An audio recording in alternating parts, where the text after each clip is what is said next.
This is Retro Sports Radio. Visit RetroSeasons.com for more sports history.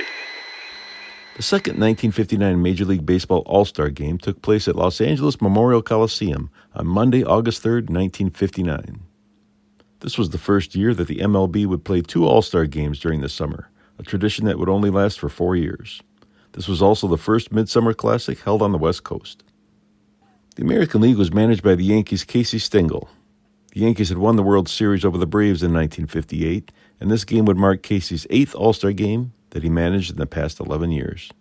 The starting lineup featured 5 future Hall of Famers: Yogi Berra, Nellie Fox, Luis Aparicio, Mickey Mantle, and Ted Williams. The National League was managed by the Braves' Fred Haney. Milwaukee had won the World Series in 1957 and the NL pennant in 1958, making this the second year in a row that Haney would lead the National League Stars. Their starting lineup would also include 5 future Hall of Famers: Stan Musial, Ernie Banks, Hank Aaron, Willie Mays, and Don Drysdale on the mound. This audio recording is from the NBC radio broadcast featuring announcers Bob Neal and Russ Hodges. Well, there's a great crowd in the Los Angeles Coliseum that probably is around 50,000 at the moment. Watch us now as the players go back to their dugouts. Drysdale continues to warm up off to the right. Jerry Walker continues to warm up to the left. The umpires are coming up, and very shortly now, this 1959 second All-Star game will be underway. First, let's pause 10 seconds for station identification.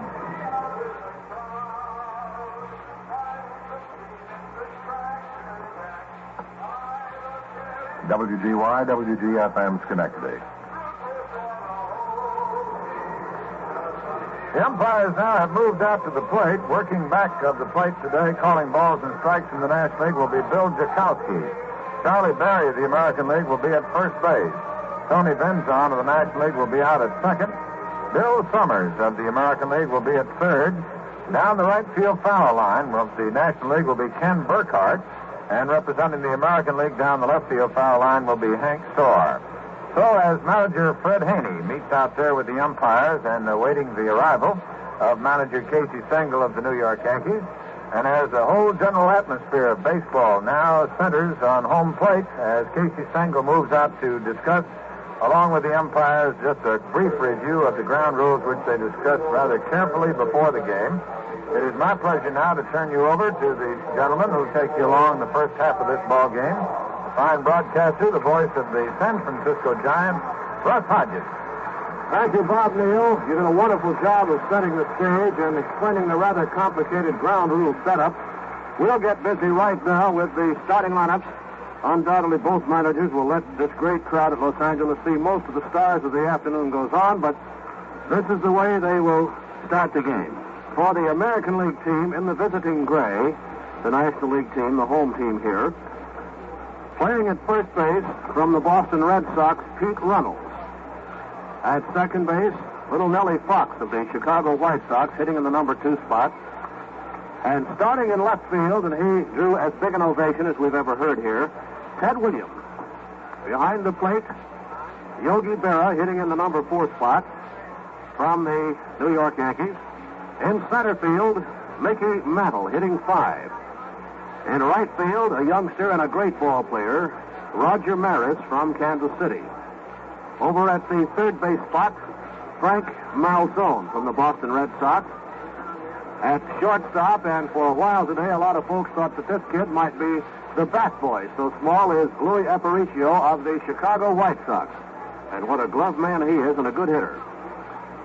And the rookie right-hander, Jerry Walker, who has won 8 and lost 5 on the season with a fine earned run average of 2.63 from the Baltimore Orioles, will be the starting pitcher.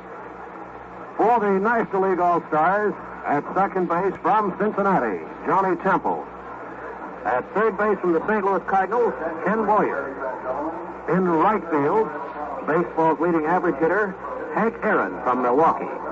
In center field, the Giants' great center fielder from San Francisco, Willie Mays. At shortstop, Ernie Banks from the Chicago Cubs. Starting at first base, and he got a wonderful ovation too, Stan Musial from the Cardinals. In left field, Wally Moon from the Los Angeles Dodgers.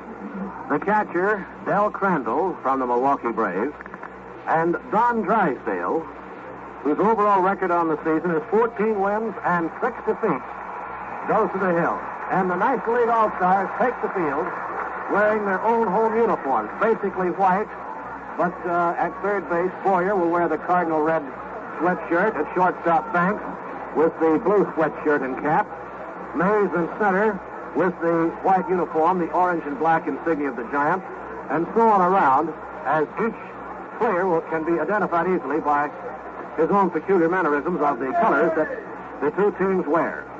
So we're about ready for the first pitch of the second All-Star game of 1959, and it's a big thrill, and the fans of Los Angeles have responded in a wonderful style. As Bob Neal told you, a crowd of approximately 50,000. And, of course, here in Los Angeles, we have quite a bit of sunshine and heat blistering down, although there is a breeze blowing, quite a good one, in fact, and it's blowing out straight towards center field to those cavernous outfield reaches where you've really got to tag the ball. You recall the great pitching of Drysdale in the first All-Star game when he pitched hitless ball, and Don is out there to try to do that again this afternoon, as he will face the leadoff batter of the Boston Red Sox, leading off for the American League All-Stars, Pete Runnels, a left-hander. Pete can slap that ball to any field, and he is batting .315. A tough man to keep off the bases. Here's the first pitch. Drysdale fires it, strike call over the outside corner. Bill Jakowski going with the right hand. 1 strike is the count. Drysdale into the windup again. Lets up and is low with ball 1. 1 ball and 1 strike. Comparatively shallow outfield alignment. That very close left field screen has Wally Moon playing well toward left center. Don Drysdale winds and throws again. There's a swing and a miss, strike 2. Runnels, as Bob Neal reminds me, is a fellow that hits the left field a lot, takes a lot of the pitch, and can whip it over there into left field, plays second and first. In fact, at one time played some shortstop for the Washington club. The count is 1 ball and 2 strikes. Drysdale fires. There's a swing and a miss, strike 3. Pete Runnels goes down on strike. Drysdale hit the inside corner with a fastball that really had whiskers on it. The batter coming up now is Nellie Fox. He's up there now, one of the most colorful that you'll ever see. Nellie, a veteran of these All-Star games. One of those fellas that never seems to take a big cut at the baseball, but every once in a while he muscles up and he'll pound one out of the lot on you. Choking up just a bit. A left-hander against Drysdale. Don lets up and is inside with ball 1. 1 ball and no strikes with 1 down. The base is empty. The thumper, Ted Williams, is off to our left, swinging a couple of clubs around. A real sentimental choice for this game. Drysdale fires again. Here's a swing and a foul strike. Back to the screen. Count is 1-1. Bill Jakowski calling balls and strikes. We have the 6 umpires today, with umpires manning the left and right field foul lines. Drysdale throwing 1-1 to Fox. Misses outside, ball 2. Count is 2-1. Drysdale very seldom comes overhand. It's mostly a 3/4 delivery and an occasional one that comes in by way of third base. A virtual crossfire. The young right-hander is ready. The count is 2-1. He throws.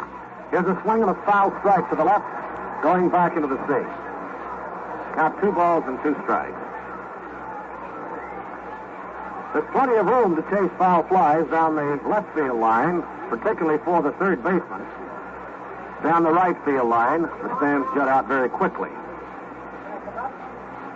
Count even up on number 2, Nellie Fox at 2-2. Here's Drysdale pitching. Here's a pop foul out of play again, and the count holding. And 2 balls and 2 strikes. This is really a shirt-sleeve crowd today. Plenty of colors, not a cloud in the sky. A beautiful picture for America's national pastime. Drysdale shakes off a sign from Crandall, and Nellie Fox decides to back out now. With 1 down and the base is empty. Top of the first inning and no score. The Dodger right-hander fires. Here's a swing and a slap foul to the left side out of play. That one didn't miss the screen very far. The count holds at 2 balls and 2 strikes. One player missing today from the National League team, Orlando Cepeda, who bruised his wrist Friday, re-injured it Saturday, sat out Sunday, and it was decided that he should stay at home and take additional treatment. The 2-2 pitch. Outside, ball 3. Drysdale attempted a curve that failed to get the corner, and the count goes to 3 balls and 2 strikes. Don is having a fabulous year for the Los Angeles Dodgers, one of the prime reasons why they're a real contender. Now the count is 3-2 to Nellie Fox. Drysdale fires. Fox takes wide. It's ball 4. So Nellie Fox walks, becomes the first base runner of the second All-Star game of 1959, and the batter will be the thumper Ted Williams. And we wonder if Ted is going to try to rise to that challenge of the distant right field screen. It takes a big poke to get over there, but Ted has the type of power that when he hits them, they'll go out of any part. May switches into right center. Aaron down the line. Drysdale throws. Williams takes a strike call. Fastball over the outside corner. Wally Moon is playing at least 150 feet away from the left field line, giving Williams all of that left field screen if he wants to swing there. Big Ted waiting. Batting .238. Here's a swing and a ground ball down the first base line, taken by Musial. He spins, throws it to Johnny Temple. Williams is out. Moving to second base on the play is Nellie Fox. That play going from Stan Musial to Johnny Temple. From the New York Yankees. Here is Yogi Berra, the Yankees' great star for these many years. Yogi steps in with a season's batting average of .292. A real veteran of all-star play, a left-handed batter. Nellie Fox at second base. Drysdale studying him now. 2 down, a runner on. Here's the pitch for Drysdale, and here's a swing and a high pop foul. Out of play, strike 1.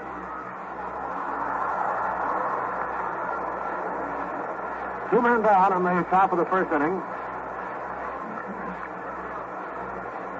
With Berra up there now, who can punch the ball to any field. Moon, the left fielder, has moved closer to the left field line. May still shades into right center.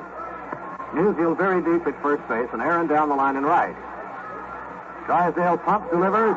Strike 2 call. Slider that got the inside corner to a left-handed batter.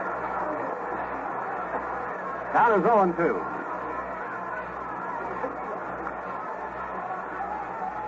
Now Drysdale decides to take a trip to the Rosenbag. In the on-deck circle is the Yanks' great all-around player, Mickey Mantle.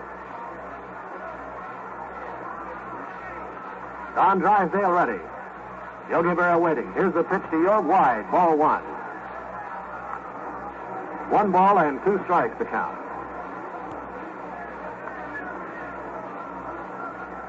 Now the count 1-2 as Drysdale has Berra down to the 2-strike count.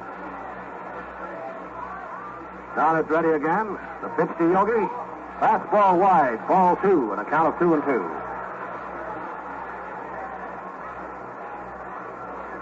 You know, you love this game of baseball, but if you had to stand up there against a fellow like Drysdale, particularly as a right-handed hitter, I think you might lose a little bit of your zest for the game. He never lets you see much of the ball. It comes right out of that uniform of his, and it comes mighty fast. Ready for the 2-2 pitch to Berra. Swing and a miss. Strike 3, and the side is retired. For the American League All-Stars in the top of the first inning. No runs, no hits, no errors, 1 left on. And so at the middle of the first inning, the score is 0-0. Now against young Jerry Walker.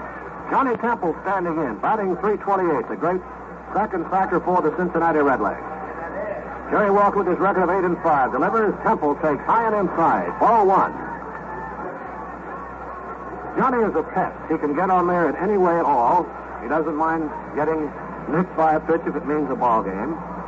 Great knowledge of the strike zone and enough power to hit him out of the park. Ball 2, high and inside as Jerry Walker's curve seemed to take off a bit. So Temple now looks down to Billy Herman coaching at first base to see what the instructions are on the 2-0 pitch. The American League All-Stars failed to score in the top of the first inning. Johnny Temple is leading off with the National League All-Stars. Jerry Walker throws 2-0. Temple takes strike one, a fastball on the inside corner. Johnny has not swung the bat so far. Count 2 balls and 1 strike. Temple's the kind of a kid that just fought his way on to this ball club. Rated too small for a long time, but they found out that he has what it takes. He attempts a bunt and fouls it off. Strike 2. Even up 2-2. This Jerry Walker from Ada, Oklahoma, and he is just a broth of a boy, only 20 years old, weighs 190 pounds, and stands 6 feet. Count even up at 2-2 now. Walker throws. Temple swings. A line drive. Base hit to left field. Bounding past Williams to the screen. Temple is timed for 2, and he is in there with a stand-up double. Jerry Walker, the youngest pitcher ever to pitch in the All-Star game, as Johnny Temple lashed one over shortstop, and as Ted Williams came in, not attempting the catch, but to make the pickup, the ball took an awkward hop over his left shoulder. He did not touch the ball. It is scored as a 2-base hit. And now against Jerry Walker, the batter Ken Boyer, hitting .301 during the regular season with the St. Louis Cardinals. And he supplies a lot of their power and a lot of their runs batted in. He's a definite threat in any park. 18 homers on the season, 65 runs batted in. No score. The National League threatening. Jerry Walker throws. Boyer takes ball 1 inside. Count 1-0. Johnny Temple on at second. The outfield of Williams, Mantle, and Maris in just about a straightaway defense against the right-handed hitting Ken Boyer. Ready for the 1-0 pitch. Walker throws. There is ball 2, too low. Boyer has a good fastball. Or rather, Walker has a good fastball that he tried to get over the inside corner, but it was a trifle low, and the count 2 balls and no strikes.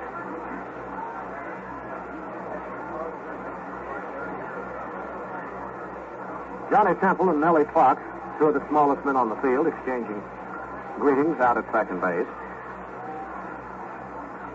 Henry Aaron's in the on-deck circle. Walker throws now, and Boyer swings, grounds one to the right side, and Fox picks up, throws to first. In time, moving to third base is Johnny Temple. So the National League All-Stars have the chance to score first with a runner at third and 1 down, and Henry Aaron stepping up to the plate. And what a year he's having, and what a ball player he is. There's the hand for the introduction of Aaron. Aaron batting .366 with 29 home runs and 87 runs batted in.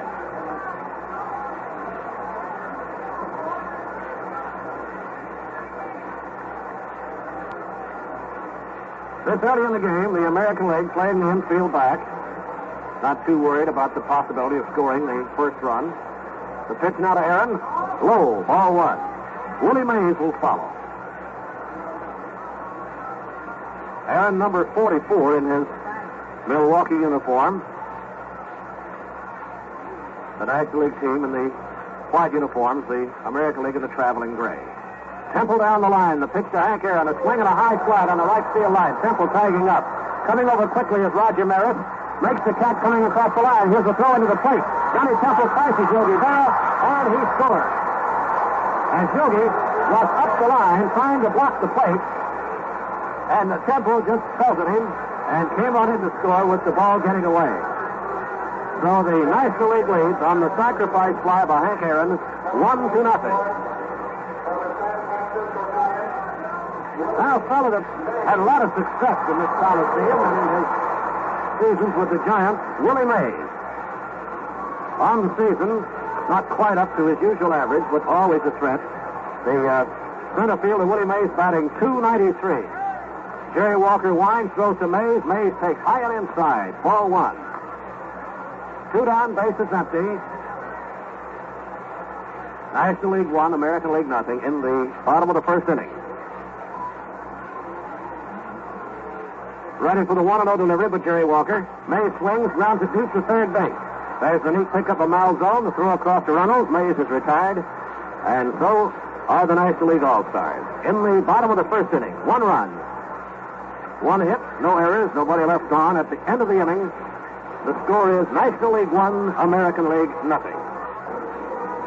In the top of inning number 2, in the second All-Star game of the season, from the Coliseum in Los Angeles, leading off will be Mickey Mantle. Mantle will be followed by Roger Maris and then by Frank Malzone.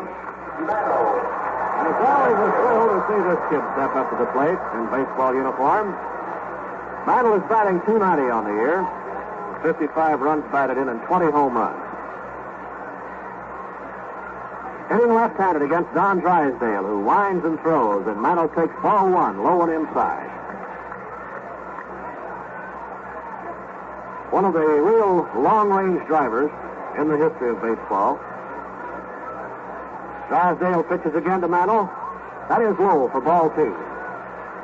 2 balls, no strikes.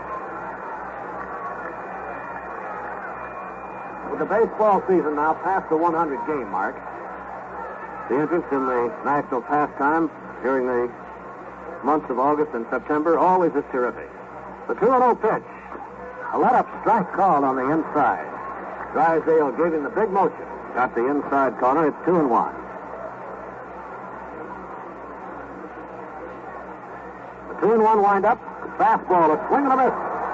He might have foul tipped it. The ball was held on to by Crandall. It is strike 2 and a count of 2-2. Mantle is leading off in the top of the second as the National League leads 1-0. Johnny Temple scoring from third on a sacrifice fly hit down the right field line off the bat of Hank Aaron. 2 balls, 2 strikes to count. The windup of Don Drysdale, the pitch. A bunt past the mound. In quickly Banks cannot make the play, and Mantle pulls off his specialty, a 2-strike bunt, and he dragged it past Don Drysdale. Banks tried to charge the ball near second base, could not come up with it, and it is a base hit for Mickey Mantle. And the first hit off Drysdale this season in the All-Star game competition, as he had gone 3 innings against the American Leaguers in the first game played in Pittsburgh. Batter now is right fielder Roger Maris, Kansas City, whose average is .326. Roger has 14 home runs, a left-handed hitter. Drysdale goes to first, and Mantle was almost caught going the wrong way as Musial tagged him high on the shoulder as Mantle was sliding back in.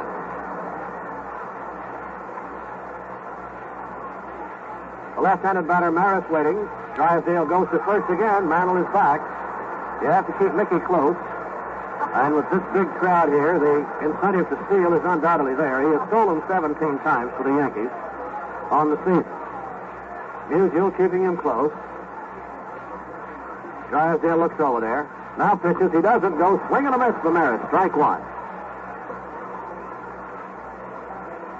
There's so many facets of the game of baseball that are thrilling, and fellas like these All-Stars can do them about all. They can hit the ball out of the lot. They can steal. They can perform the sensational fielding feat. There goes Mantle. The ball swung on and missed. The throw to second base, and they've got him. He's out at second.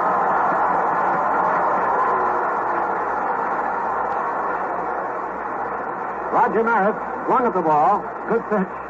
Crandall fired a strike to Ernie Banks, and Mantle was out sliding. The count now is 2 strikes on the left-handed batter, Maris. Drysdale double-checks the count. It is 2 strikes. Here's Don winding the throw again.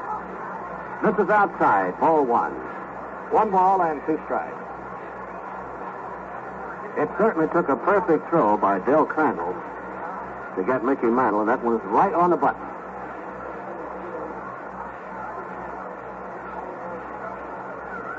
Now waiting for the 1-2 pitch. Drysdale sends it in outside for ball 2-2. The National League leading 1-0 in the top of the second inning with 1 out. Mickey Mantle was just thrown out, attempted to steal second. It's a 2-2 count to Roger Maris. Drysdale throws a let-up. It's outside, ball 3. 3 balls, 2 strikes.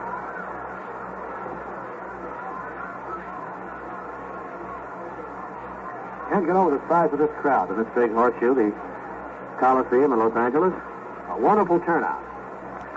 3-2 pitch. Now swings and misses. Strike three. And Drysdale gets him down to that 3-2 count. That's when he reaches back and gets something extra. And he's really had that fastball buzzing today. The third baseman now, Frank Malzone from the Boston Red Sox, batting .277, has 64 runs batted in. Tough man at that plate. Drysdale throws to him. There's a long drive to left field, and that one could make it. And it's up over the screen for a home run for Malzone.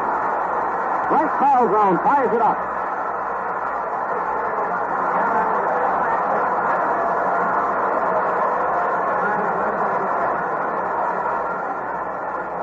So that ties up the game at 1-1. And, Bob, I believe that gives you an indication of the way the sentiment goes here today. I believe it's all for the National League because it was just a little polite round of applause for Malzone's effort.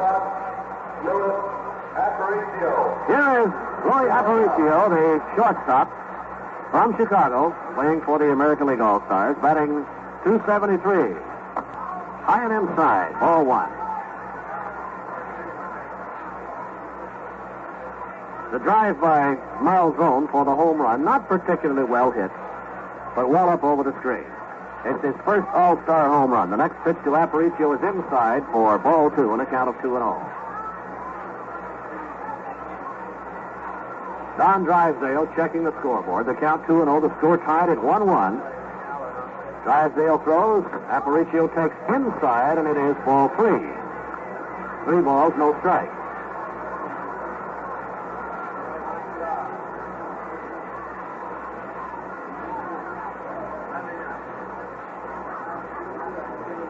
Now here's the 3-0 pitch by Don. There's a strike called on the inside corner to Aparicio, wearing his number 11 from the Chicago White Sox. One of the lightest men in baseball. 3-1 pitch. Rounding ball foul at the plate. The count goes to 3-2. 3 balls, 2 strikes. 2 down, bases empty. The American League All-Stars won. The National League All-Stars won in the top of the second inning.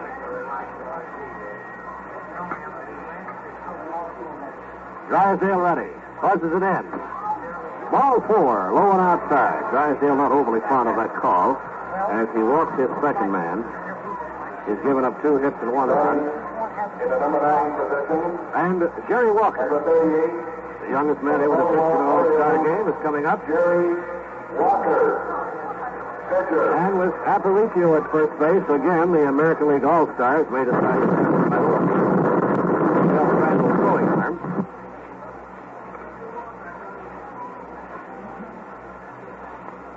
Here's Drysdale looking at Aparicio over at first. Lobs over there. He's got a much better toss than that. And we're just putting that one in the showcase, so to speak. Now the pitch to Walker. High for ball 1.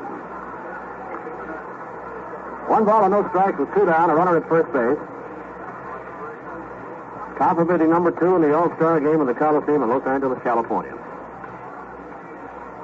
There goes Aparicio, and the ball is taken for a strike, and Crandall lost the ball. It bounced off his glove. He did not have a chance to make the throw. And since Aparicio was running, that will be considered a stolen base. During the season for Chicago, he had 33 up until today. So he gets on there. Now the National Leaguers decide to warm up a relief pitcher as Drysdale is having a bit of trouble out there. And it's Roy Face. 1-1 pitch. Walker swings and misses, strike 2. 2 men out. The score is tied at 1-1. Crandall with another sign now to Don Drysdale. Big down stretches. Now steps off. Aparicio moving back into the bag. The second baseman, Temple, the shortstop, Banks, not trying to keep him too close. The count 1 ball and 2 strikes.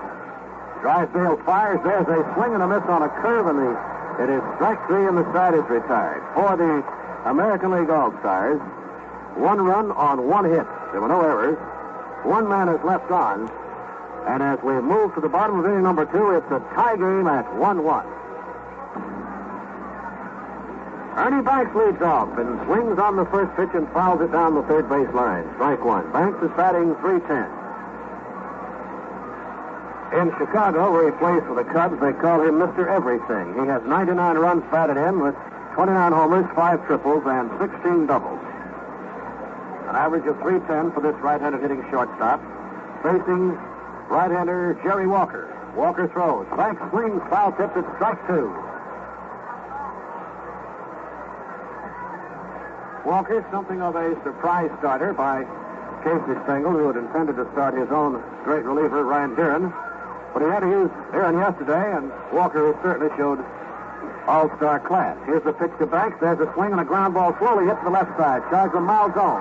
Over to first base in time. Ernie Banks is out. That's one down in the second inning as the American League and National League All-Stars are tied at 1-1. Number 6 from the St. Louis Cardinals, Stan Musial. First base. One of the greatest of all time, Stan Musial of the St. Louis Kites.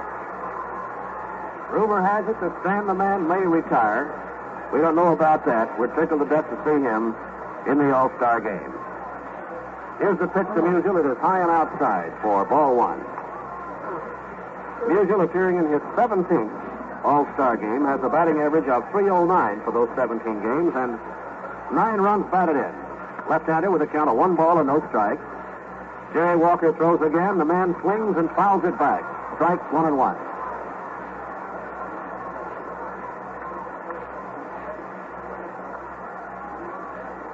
One ball, 1 strike. Certainly wonderful that they have that cool breeze here today. As you know, this part of the country can get mighty warm during August, but it's very comfortable. 1-1 pitch, a slow curve, and a swing and a foul. Strike 2.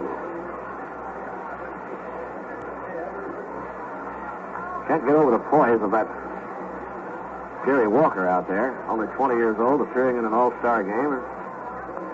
For all of the excitement he's portraying, he might just as well be pitching back on the sandlots of Ada, Oklahoma.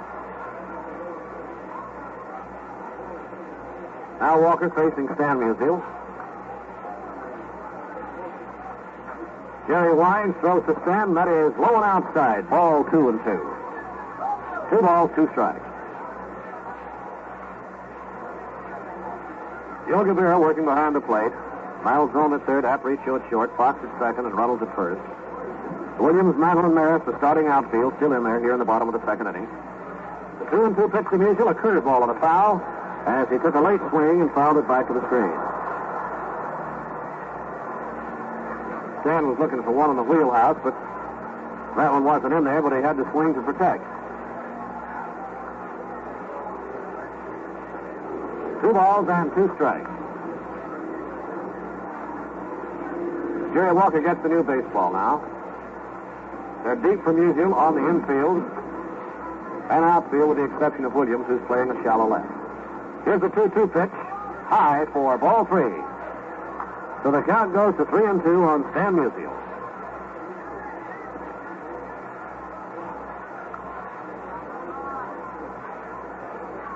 The target now from Yogi Berra. The 3-2 pitch for Walker. There's a swing and a high foul to left field, out of play. And there's an All-Star game souvenir for some lucky fan back there. 3-2 the count. Berra with a new baseball. Back to Jerry Walker.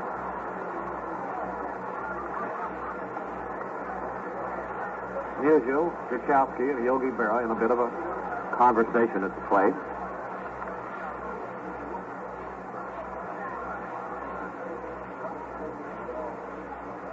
Now the 3-2 pitch. Musial fouls another one deep to left field. That's out of play also, and the count holds at 3 balls and 2 strikes.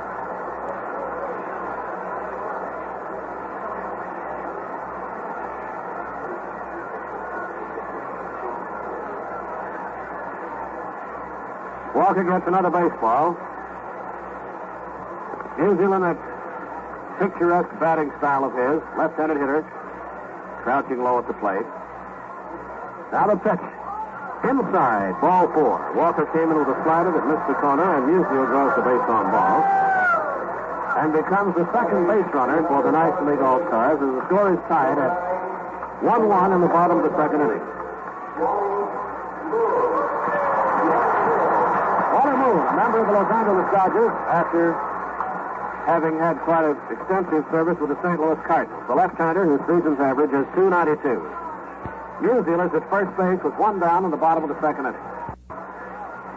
Right-hander Jerry Walker hurling for the American League All-Stars. Fires to Wally Moon, high, ball 1. 1 ball, no strikes. Casey Stengel said that he might have to use a lot of pitchers today, as he doesn't want to put too much weight on any pitcher's shoulders. Several of his hurlers have worked recently. Now the pitch to Moon. He checks, takes a called strike over the outside. Fastball at the knee. 1-1.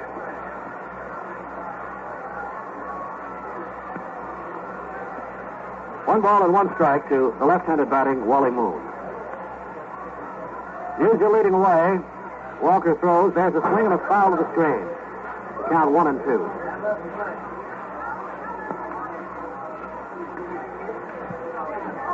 Jakowski sends a new baseball out to Jerry Walker.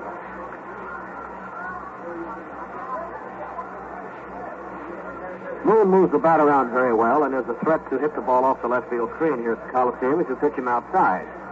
And also has the power to hit it over the right field fence. Musial ready to go. The pitch to Moon, a let up, and a line drive. Grabbed at first base by Reynolds. Tags first base. And he's sensational double play. Pete Reynolds making a headlong dive off the bat. And it's no runs, no hits, no errors, nobody left on at the end of 2 innings. The score is all tied at 1-1. The American League All-Stars send up Pete Reynolds. And he swings and fouls one that apparently winged catcher Del Crandall just a bit. Appears that it hit him on the fleshy part of the left arm, but he's all right. As so often happens in this game, you turn into sensational play, and it's your turn to bat, to lead off, and that's Pete Reynolds, who made the stab of the line drive by Wally Moon and turned it into the double play. Count of strike 1. Drysdale winds, throws again, inside for a ball. Reynolds, Fox, and Williams in the top of the third inning. The two clubs tied at 1-1. Here's the 1-1 pitch now. Reynolds swings, fouls it off, strike 2. His first time at bat, Reynolds was a strikeout victim.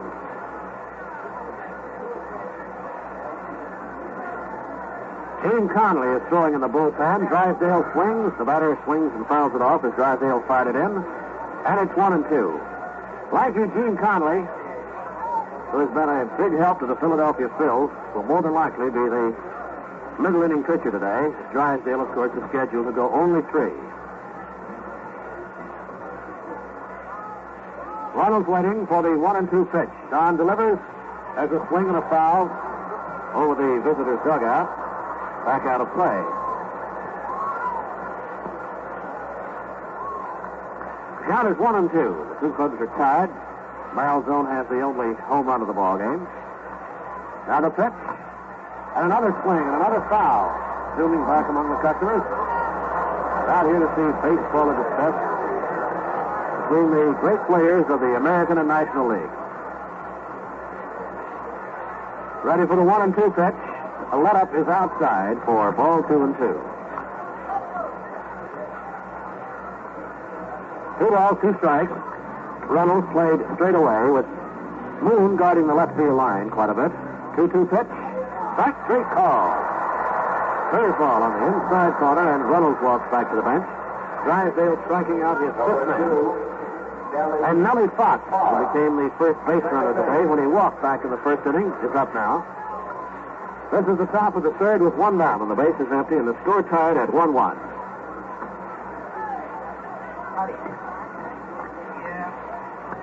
Frankie Crosetti coaching over at third and yelling, "Let's go, Nellie." Here's the pitch.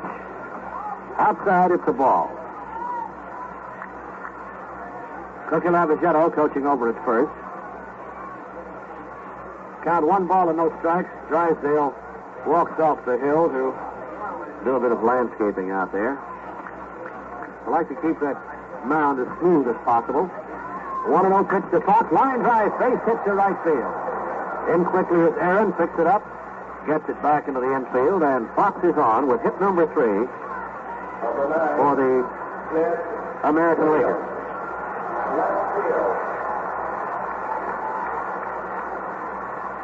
Mantle had the first hit. He bunted past the mound and beat it out. He was thrown out stealing.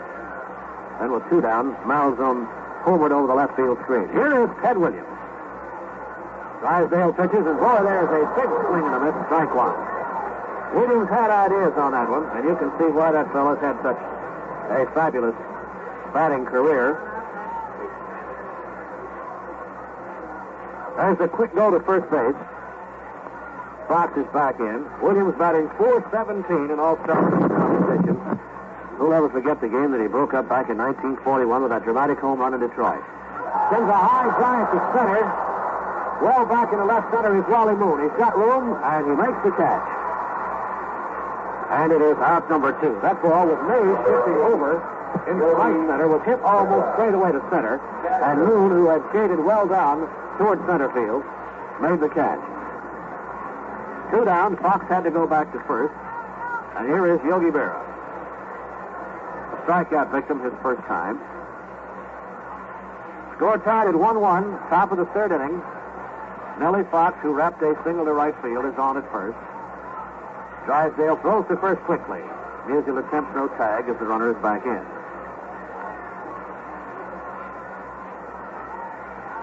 Don Drysdale checks at first again and quickly whips to first. Fox has only 4 steals on the season, but he's a very heady base runner.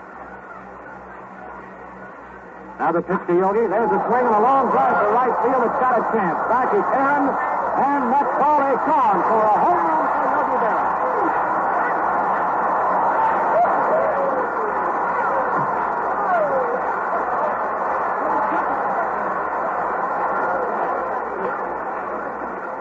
And it is amazing that is Yogi's first All-Star Game home run.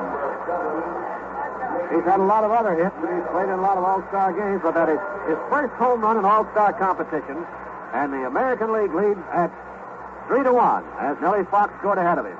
Here's the pitch to Mantle, inside for a ball. That homer by Berra pulled sharply down the line, sailed over the 333-foot mark, and had a lot of room to spare. The American League leading, 3-1. Mantle batting, the count 1 ball and no strikes. A let-up is inside for ball 2 and no strikes.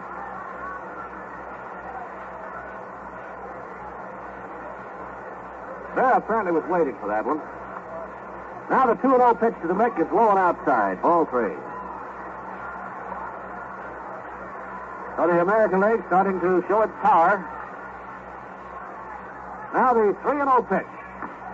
Strike called over the outside. It's 3-1. Yogi Berra on the season has 14 homers for the Yanks. And he picked a tough park to hit his first All-Star Game homer. There's strike 2 call to Mantle over the outside. The count going to 3-2. Berra in his 11th All-Star Game gets his first All-Star homer. 3-2 pitch. Ball 4 outside. Mantle walks. Drysdale gives up his 3rd base on balls. He has allowed 4 hits, 3 runs. His club trailing now 3-1 in the top of the 3rd, and right fielder Roger Maris, the strikeout victim, on his first trip to the plate, is up now. First time that he's been selected for All-Star play and has not appeared. Drysdale lobs to first, and Mantle is back in. Mantle was out stealing his first time. Here's the pitch to Maris. There's a liner into right field. Aaron is coming quickly and makes the grab on the run to the diamond. In the top of the 3rd, it is 2 runs, 2 hits, no errors, 1 left on, and the score going to the bottom of inning number 3 is 3-1 American League.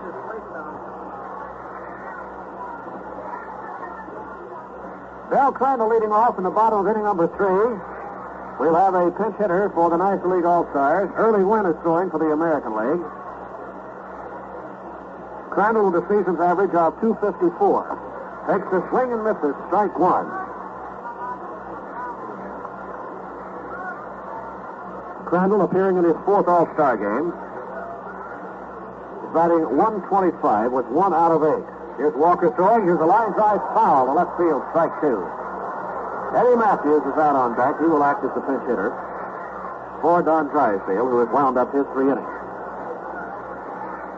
2 catchers chatting to each other up there. Yogi Berra and Del Crandall.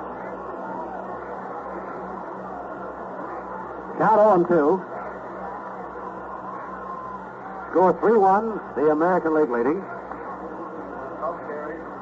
Jerry Walker throws to Crandall. Ball 1 outside.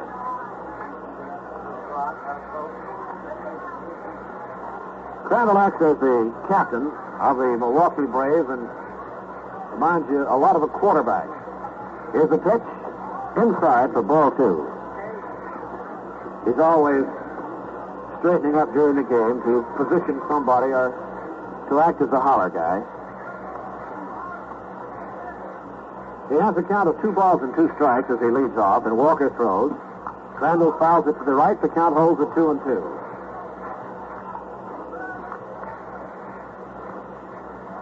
Jim Conley continues to throw for the National League. Early Wynn for the American League All-Stars.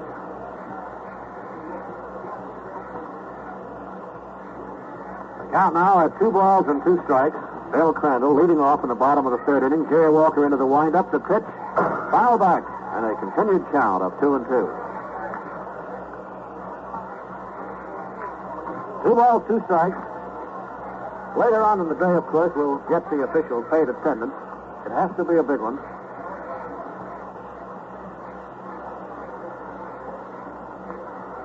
Jerry Walker pitching for the American League. Throws to Crandall. Bell beats another foul at the plate. And it holds at 2-2. No changes for either club as yet. We'll see the first change when it comes the pitcher's turn to bat. Eddie Matthews will bat for Don Drysdale.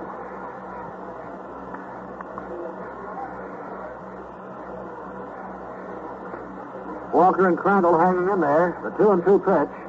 Crandall lines one into center field. Base hit. Coming over pitcher to pick it up is Mantle. Fires behind the runner, and Crandall has to slide back in. As Mantle showed off that power of that fine throwing arm.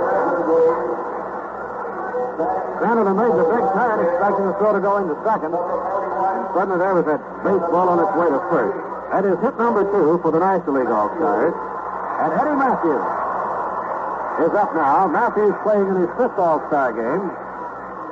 Has had 1 out of 11, and he is batting for Don Drysdale, who worked 3 innings, gave up 3 runs, 4 hits, walked 3, and struck out 5. The lead for Crandall at first base. Walker delivers, high and outside, ball 1. Jerry has walked 1 man, Sam Music. Bottom of the 3rd inning. The tempo of the game increasing. Now that one team has established the league. And the National League, the sentimental favorites here in Los Angeles because of their team, the Los Angeles Dodgers. The lead for Crandall. Here's the pitch. Matthews fouls it to the screen. Strike 1-1. That report that you hear, there's a plexiglass backstop, ground level. And they come sailing back there once in a while. Shakes you up. Nobody down. A runner at first. That's Del Crandall as Eddie Matthews is the batter.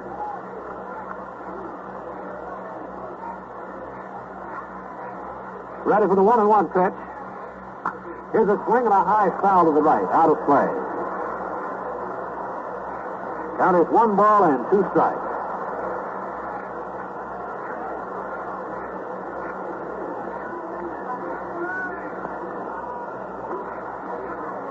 Right-hander Jerry Walker, only 20 years old, has won 8 and lost 5 for the Baltimore Orioles. And he doesn't appear to be overawed by this All-Star game situation at all. Matthews waiting on the 1-2 pitch now. Jerry Walker's ready, throws. Matthews swings and misses. Strike 3. Eddie was batting an even .300 with 73 runs batted in and 30 homers, and he went down going for a high fastball toward the outside. That is strikeout number 1 for Walker. And here is Johnny Temple, the second baseman. Temple doubled over shortstop his first time at bat, went to third on an infield roller off the bat of Ken Boyer and scored when Aaron hit a high fly down the right field line, caught by Maris, but deep enough for Temple to score. Crandall at first with 1 out. Jerry Walker throws. Strike called over the outside corner to knee.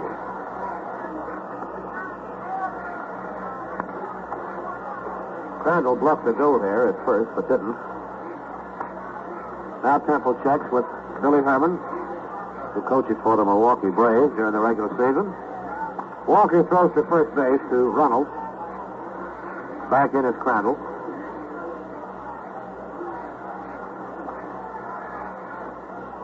Here's the right-hander ready again. Walker throws to Temple. Johnny attempts to bunt, misses. There's a throw to first base, and Crandall is barely back in. Temple is telling Bill Kachowski that he did not bunt at the ball, but it is called strike 2 just the same.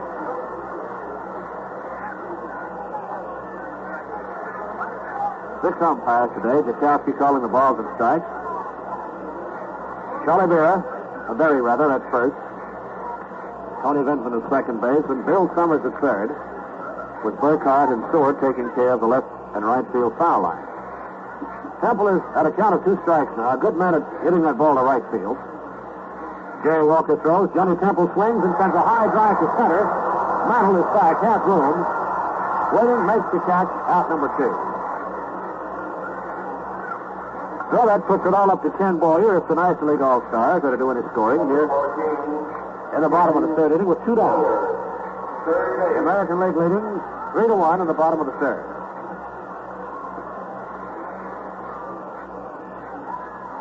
Boyer appeared in his third All-Star contest.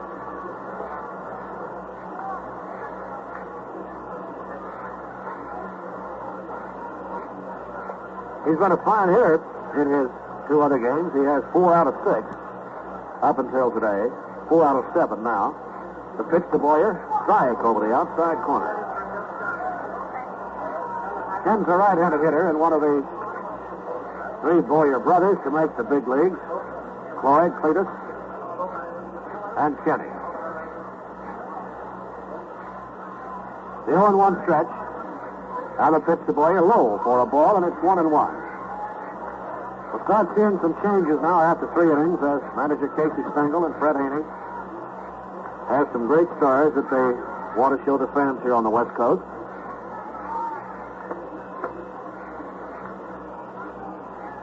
The count is 1-1. Straight away and deep defense in all departments against Ken Boyer. The lead by Crandall at first. Now the pitch. Low for ball 2. 2 balls and a strike. The American League went ahead off Don Drysdale in the top of the third inning when Yogi Berra homered over the right field screen. Now it's a 2-1 stretch. Here it is to Boyer. A take wide for ball 3. That was a slider that went a little too far. Got 3 balls and a strike.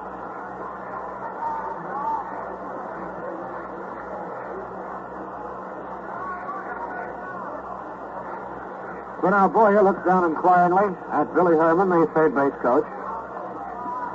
Crandall is in on the secret. 3-1 pitch. There's a swing and a foul down the third baseline. The count 3-2. Well, in this situation, Crandall will be going. Fans yelling because the fan down the left field line failed to stop that ground ball as it was bounding into the seats, and then a park attendant got it.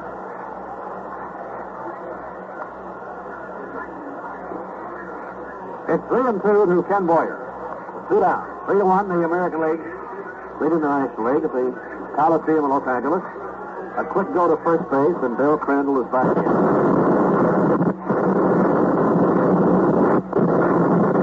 Now ready for the 3-2 pitch. Here it is. Boyer swings the top of the foul.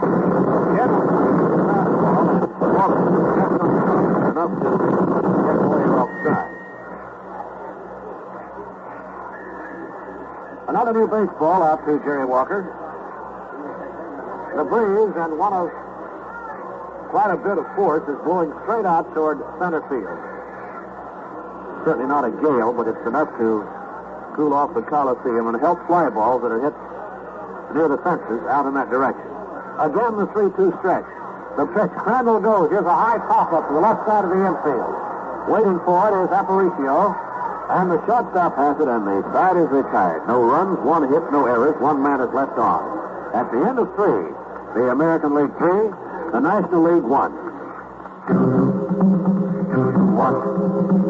Do you really want a decent cake? Do you really want a decent cake? Then with the braid and the razor by the top, We now pause 30 seconds for station identification. WGY 810 on your radio dial, WGFM Schenectady. Well, it's the hottest team in town. Jim Schultz and the team of expert mechanics and salesmen at Schenectady Plymouth. Sales are zooming. Trade-ins bring more. The service is unbeatable. Drive a Plymouth from Schenectady Plymouth, 1016 State Street. Yeah. 32.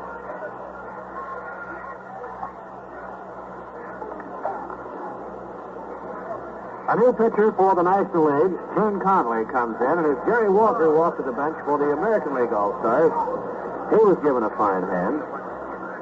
As this young right-hander worked the first 3 innings against the power-laden National League team, held them to 2 hits, conceivably could have had a shutout had it not been for a bad hop on a single hit by Johnny Temple in the first inning that resulted in a double as the ball bounded over the head of Ted Williams.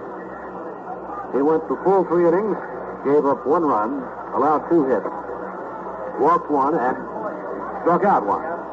So now Gene Conley, formerly with the Milwaukee Braves, before that the Boston Braves, and now with the Philadelphia Phils, is the oncoming pitcher.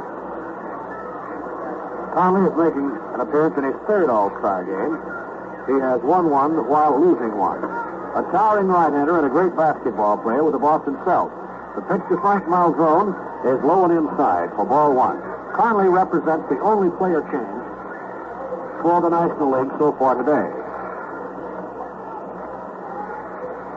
Gene throws to Malzone, low for ball 2. Malzone homeward over the left field screen his first time at bat.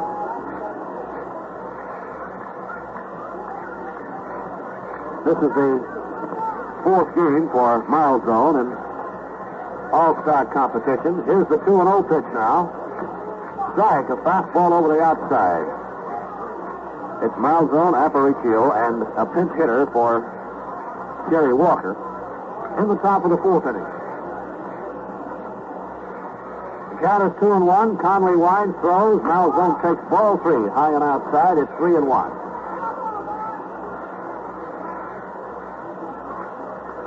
3 balls and a strike.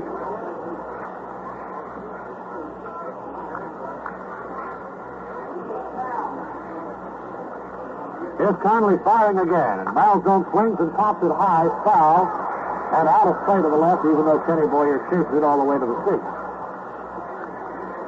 The National League team, in fact, with its starting lineup with Moon in left, Mays in center, Aaron in right, Boyer at 3rd, Banks at short, Temple at 2nd, Hazel at 1st, Crandall catching, and Gene Conley the only replacement. The 3-2 pitch to Frank Malzone. Here's a bounder back to Conley, who steers it with a high leap, goes to first, and draws a big hand as Conley showed his basketball ability and went far up in the air to come down with that. Now Louis Aparicio, the batter. His 3rd All-Star game. One of the real speedsters of the game. And on the season, batting .273 with the Chicago White Sox. And one of the big reasons why they're leading the league. Here's Conley pitching. Aparicio swings and fouls it to the right. Strike 1.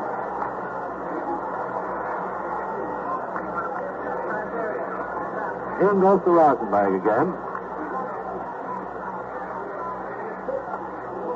Malzone, number 11. Aparicio, number 11, waiting. Swings, bounds it slowly to the left side. Up with it is Boyer. Hits to first, and Aparicio is out for out number 2.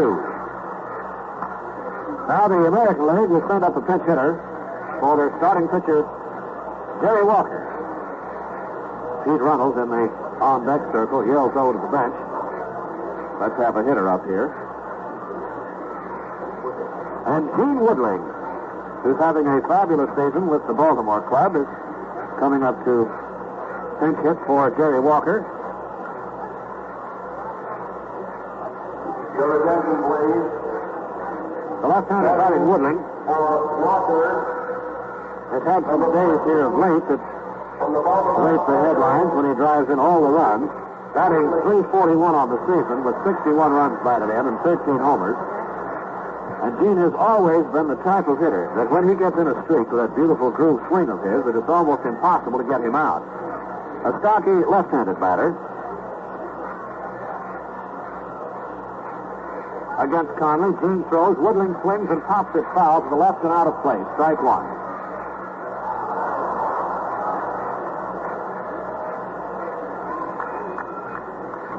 The National League has used one pinch hitter, Matthews, who was a strikeout victim. And Woodling guarding the plate, crouching very low as Conley throws. Gene swings on a change-up curve, and it's strike 2. 2 down, the base is empty. The American League All-Stars leading 3-1. The 0-2 pitch for Conley to Woodling. A bounding ball deep to first base. Stab the Sam Musial, and Musial runs over him, bangs the bag, and the side is retired. And he draws a big hand for that, and Conley gets a hand too. No runs, no hits, no errors, nobody left on. We move to the bottom of the 4th inning. The score of the game is American League 3, National League 1. Here in the Coliseum in Los Angeles, California, where the score is the American League 3, the National League 1, a new hurler comes on, Early Wynn. He has been selected for All-Star competition 6 times. He has been in 5 games. And Early has 1 win to his credit and no defeat in All-Star competition. On the season, this great right-hander for the Chicago White Sox has won 14 while losing 6.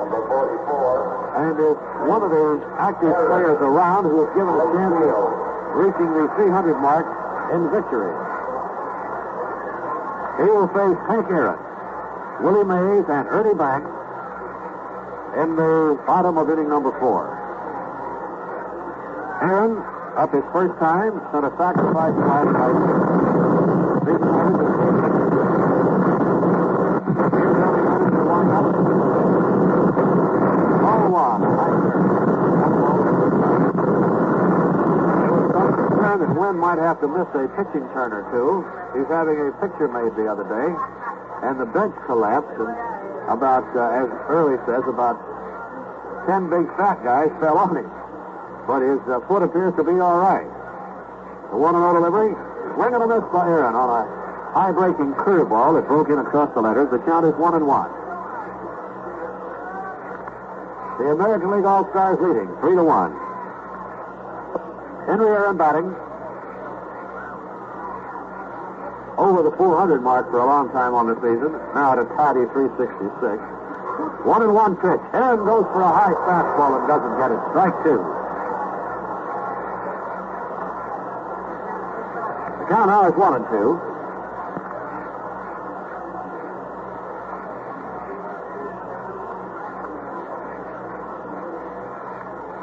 Early Wynn studies the signs.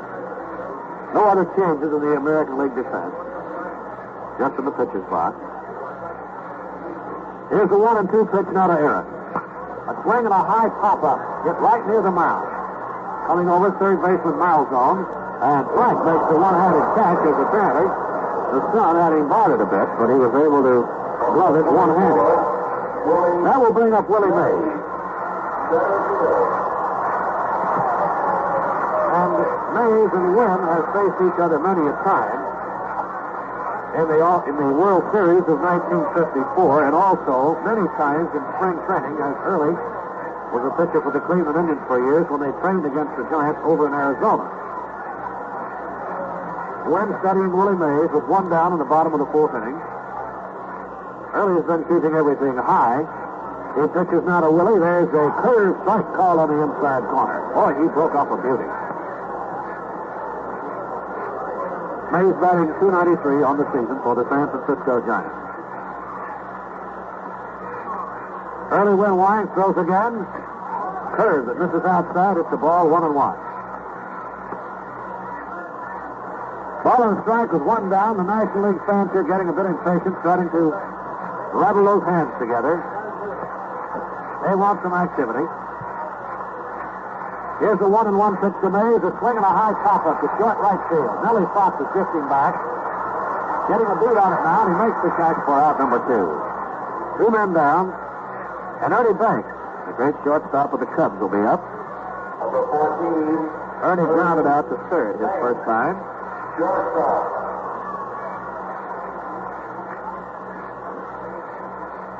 Banks, appearing in his 5th All-Star game, has batted 11 times with 3 hits.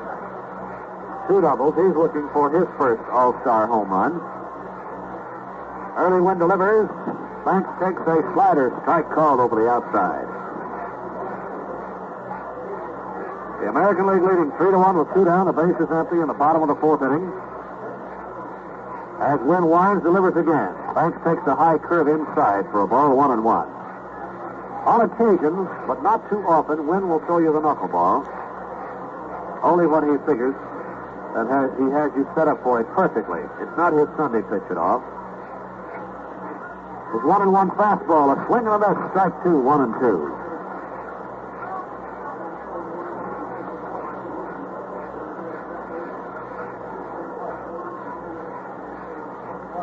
Straight away and deep defense for Ernie Banks.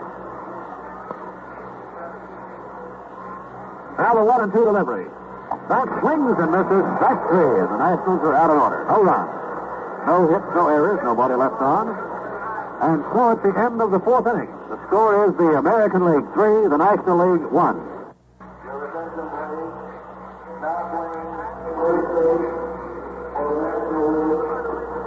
There is a lineup change for the National League. Stan Musial has been relieved at first base, and Frank Robinson will go in to take over there. As we have the top of the order up for the American League, Pete Runnels, Nellie Fox, and Ted Williams. Gene Conley, in his first inning of pitching, retired the tail end of the batting order. Malzone, Aparicio, and Gene Woodling with no difficulty. Now he'll be facing the top of the order, Runnels, Fox, and Williams. In the top of the 5th, the American League leading 3-1. A home run by Malzone accounting for one of their runs. A 2-run homer by Yogi Berra over the distant right field screen for their 3. A double by Johnny Temple and a sacrifice fly by Hank Aaron, accounting for the only run for the National League All-Stars. Conley pitching to Pete Runnels from the Red Sox. There's a batter hit slowly to the right side and is fouled before Frank Robinson at first base can pick it up. Foul ball, strike 1. Runnels in a great battle for the American League batting title last season was nosed out of the last few days of the campaign by his own teammate, Ted Williams. Pete hit from a crouch, choked up a bit in his left-handed batting stance. Shallow outfield defense against him. Conley gives him the fastball down low for ball 1. 1 ball and 1 strike.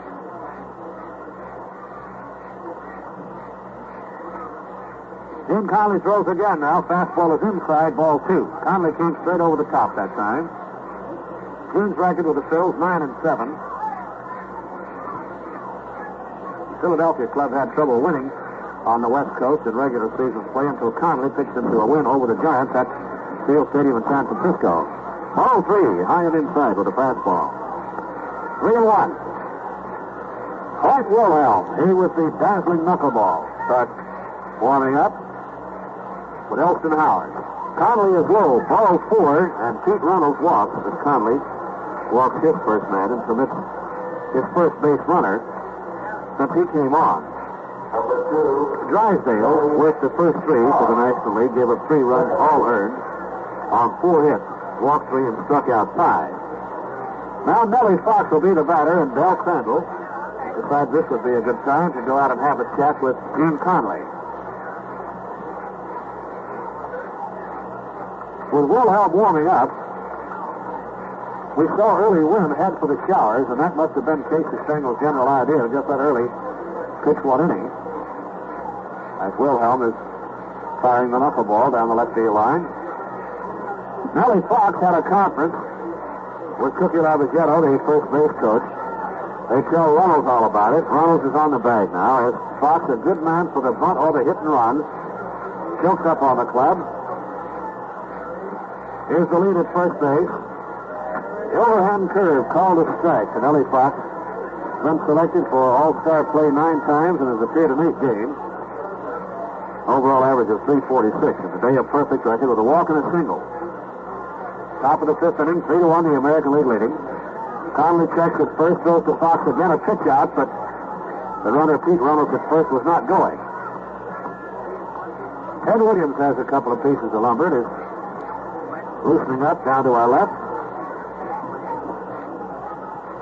Temperature in the Coliseum today is 70. The pitch. Fox slaps one foul to the left side out of play, and it's a count of 1 ball and 2 strikes.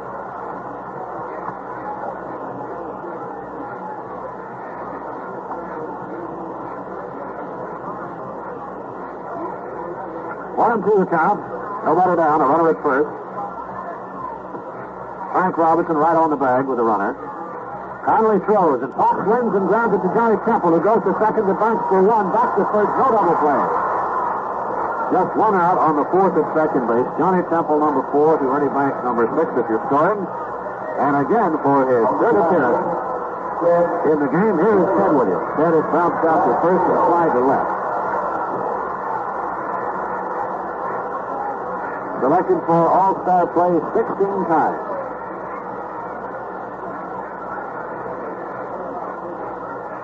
Here's the lead at first. The pitch to Williams, low for ball 1. Ted has had only 1 real good cut at the ball today. That was his last time up when he thought he liked one, and he took a tremendous swing. He missed, but you could certainly see that wonderful rhythm and power that he possesses. Here's Conley's pitch, a change up. Misses the outside for ball 2. A quick throw to first base, and sliding back in there, head first is Nellie Fox. He tore up quite a bit of Los Angeles real estate getting back in there. The count 2 balls, no strikes. Ted Williams, the left-handed hitter, waiting. Conley throws to Ted, strike at the knees. A fastball on the inside corner. The count now is 2-1. The fans thrilling to the threat of Ted Williams. Here's the 2-1 pitch, a swing and a foul to the right side. The count goes to 2-2. Ted, injury-prone throughout his entire career, has had more than his share of tough breaks. In fact, it was in an All-Star game a few years ago in Chicago that he collided with the left field scoreboard and broke his wrist. He's had numerous other injuries, mostly during spring training. Here's the 2-2 pitch to Williams. A swing and a miss, strike 3. Conley struck him out on a sinker ball.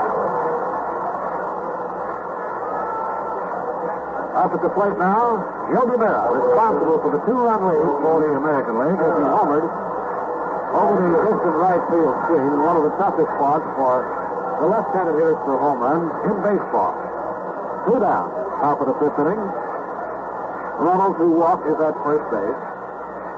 Conley to face Yogi. The pitch, a high curve inside, ball 1. Berra has been selected for All-Star play 12 times, has appeared in 10 games.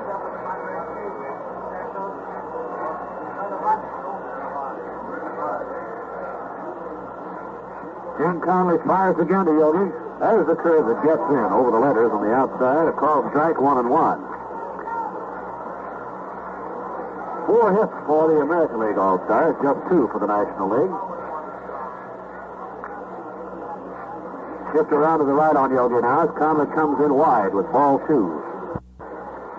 Count 2-1.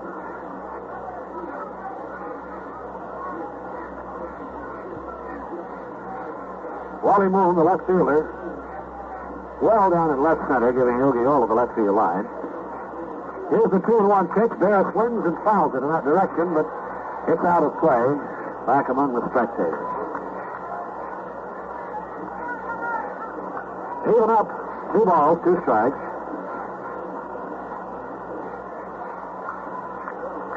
Baseball interest and rivalry here on the West Coast intense between the Giants and the Dodgers.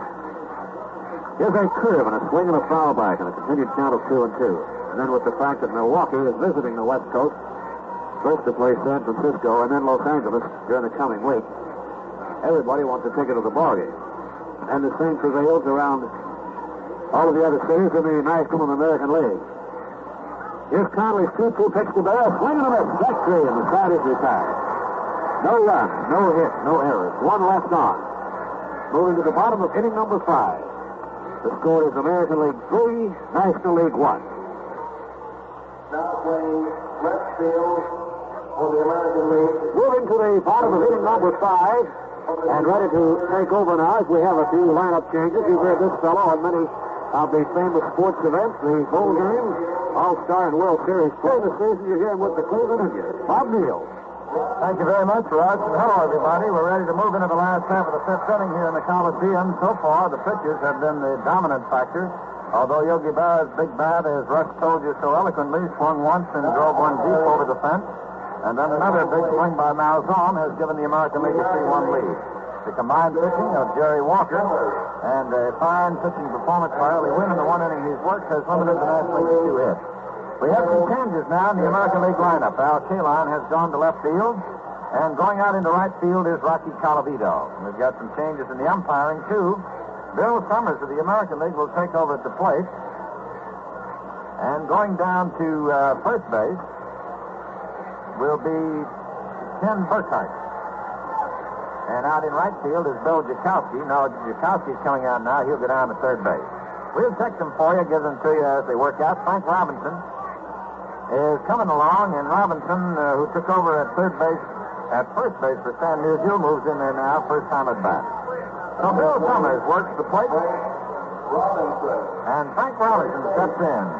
Fine ball player from the Cincinnati Redlegs. Started as an outfielder, has moved to first base, has been of great help to manager Freddie Hutchinson and the Redlegs.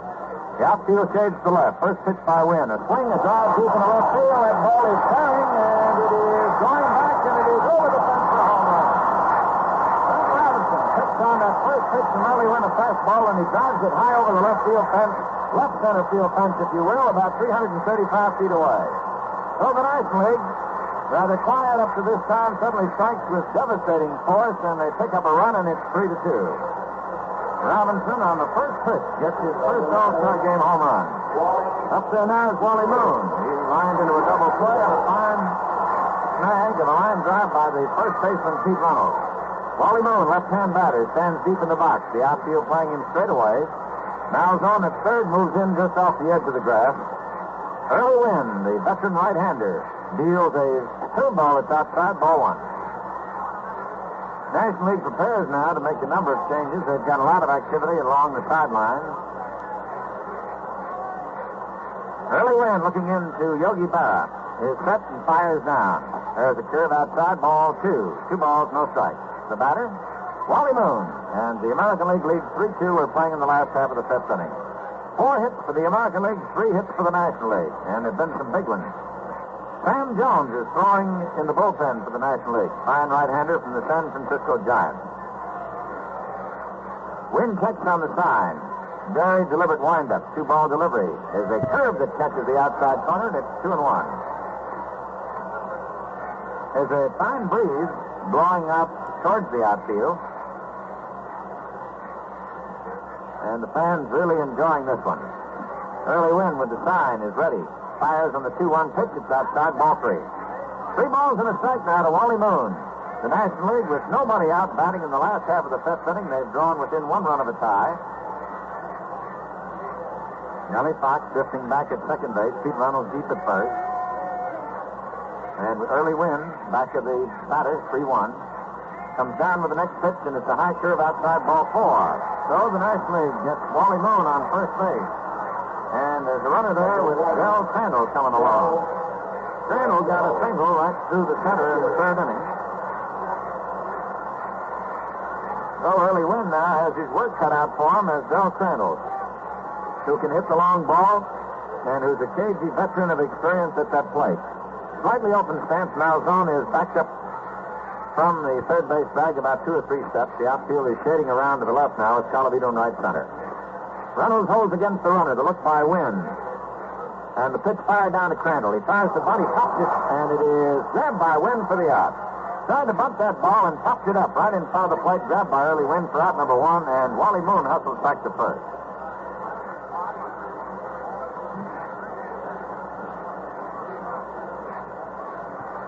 Number 15 coming up there now is Joe Cunningham.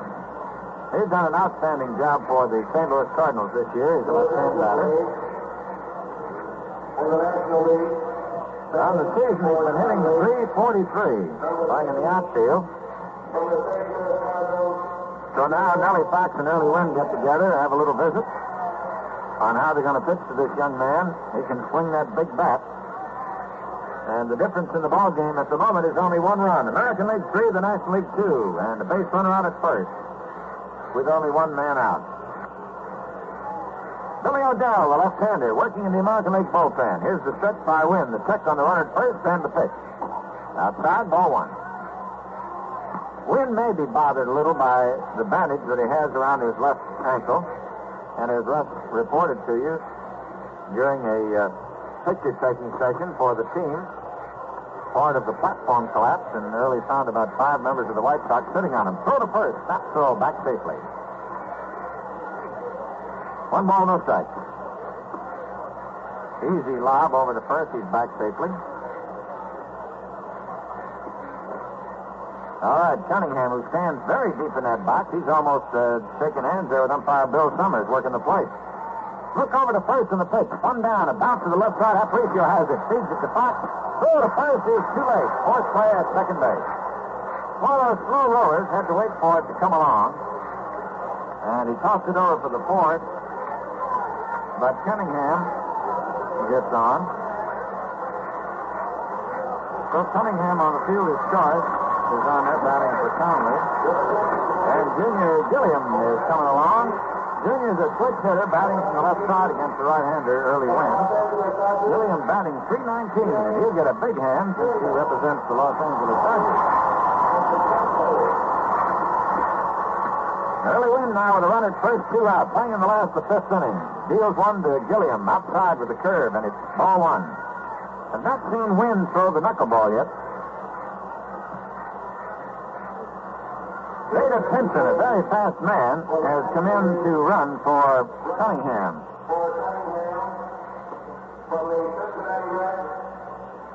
So Veda Pinson, a very fleet-footed youngster, comes in to run for Joe Cunningham with the batter Junior Gilliam swinging that wood in the last half of the 5th inning. Runner leads away. Wynn takes a stretch and takes a look at him. Pinson edging away. The pitch is just outside, and it's ball 2. 2 balls, no strikes. Well, that home run ball has been a big one today. Not too many of them, but what have been hit has gone for important runs. Malzone got 1 in the 2nd to start the American League off. A 2-run homer by Berra in the 3rd gave him 2, made it 3. The National League got a run on a double and a sacrifice fly in the 1st inning to take an early lead. And now the National League threatens here in the 5th inning as Robinson hits 1 for a home run. They have a runner on at first, 2 out. Ball 2 count to the batter, Junior Gilliam. Again, Wynn checks on the runner. There goes Pinson. The pitch is swung on and foul back. So, Pinson, who gets a tremendous jump on a pitcher and can really fly, had started down to second, comes back as the ball is fouled off. 2 out, 2 balls and a strike.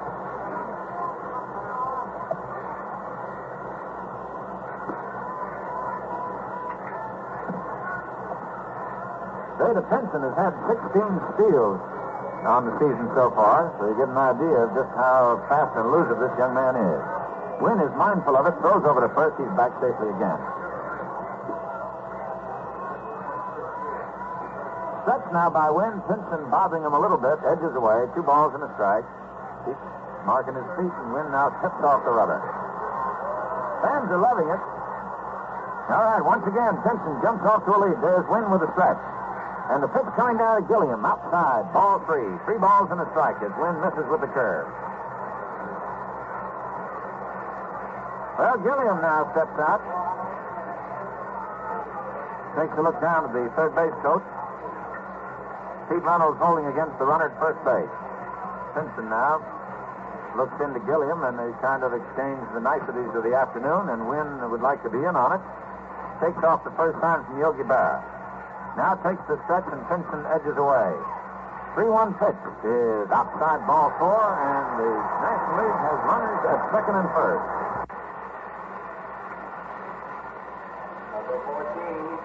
So Junior Gilliam, up there batting for Johnny Temple, draws the walk.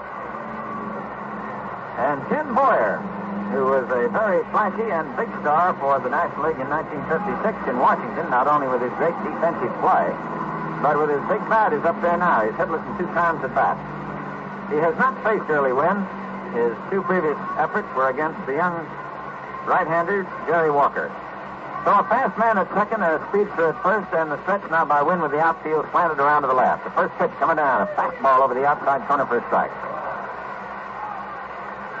Wynn, despite his many years in baseball, can still reach back and blister one through there.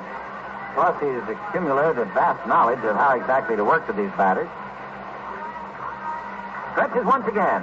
Looks back to the runner at second, Pinson. And deals one that's high and outside, and it's 1-1. 1 ball, 1 strike. We're in the last half of the 5th inning, and the excitement starts to build. As manager Fred Haney digs into his reserves, and Casey Stengel goes for his. And all of these all-stars, each in his own right, fine Major League ball player. 1-1 delivery. Half swing started to go. Checked it. It's outside. 2 balls and a strike. Breaking ball dropped down and outside. Calavito, who's taken over in right field, is on a line in right center. Mickey Mantle over in left center. And back near the screen in left is Al Kaline. Now zone backed up along the line at third base, and Aparicio deep at short. Fox is shaded over near second.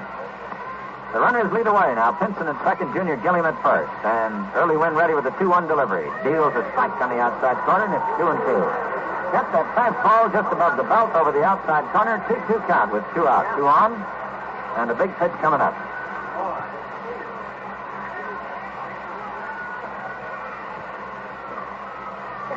Pinson now moves down the line from second. Gilliam again leads away from first, and Wynn with a stretch. Is ready. Fires to the batter. High. Ball 3. 3 balls and 2 strikes. Tried to get him to go for that high fastball. But Boyer was having none of it. And it's now 3-2. A full count, and the pressure mounts.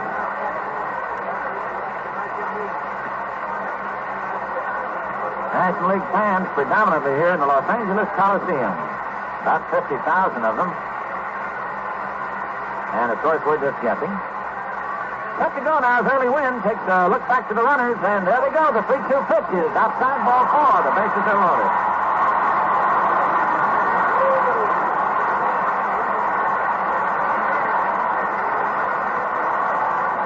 Well, Early Wynn now has the bases loaded, and one of the most amazing young men in baseball today, Hank Aaron, comes along. So let's check where all these gentlemen are at the moment. We got Beta Pinson over at third base. At second base is Junior Gilliam, and Boyer is on at first. Mike Wilhelm throwing in the bullpen for the American League. Hank Aaron, the batter. He has sacrificed with a fly ball that's brought in a run, and he is popped to the third baseman. First pitch to him is outside, and it's ball 1.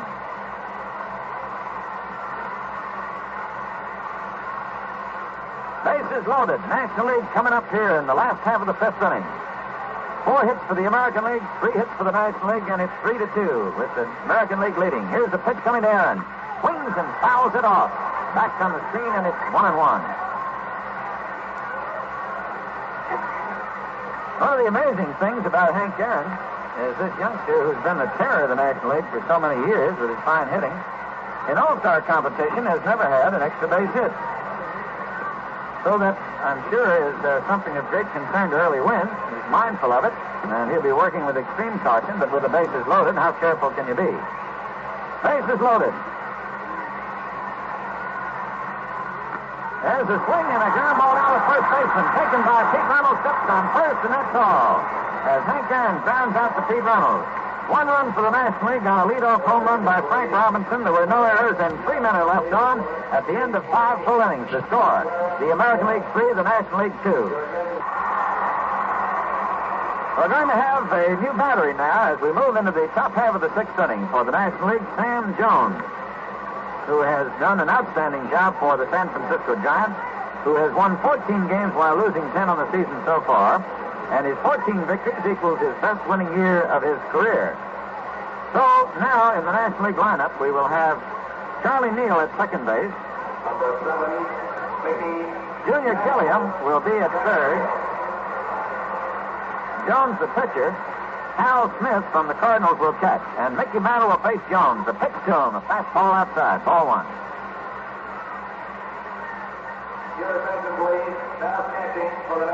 Hal Smith working back of that plate as Sam Jones gets set to go, and he fires on the 1-ball delivery, and he gets the strike over. Never forget watching the no-hit game pitched by Sam Jones against the Pittsburgh Pirates some years ago. Walked the bases full in the 9th inning, then struck out the next 3 men. Fouled off to the left, and it is a 1-ball, 2-strike count to Mickey Mantle. Mantle so far today got a single in the 2nd inning when he pushed the bunt by the starting pitcher for the National League, Don Drysdale. He walked in the 3rd, so he's 1 for 1. 1 ball and 2 strikes, and we're playing in the top of the 6th inning. The American League leads 3-2. Here's the delivery. Outside, and it's 2 balls, 2 strikes.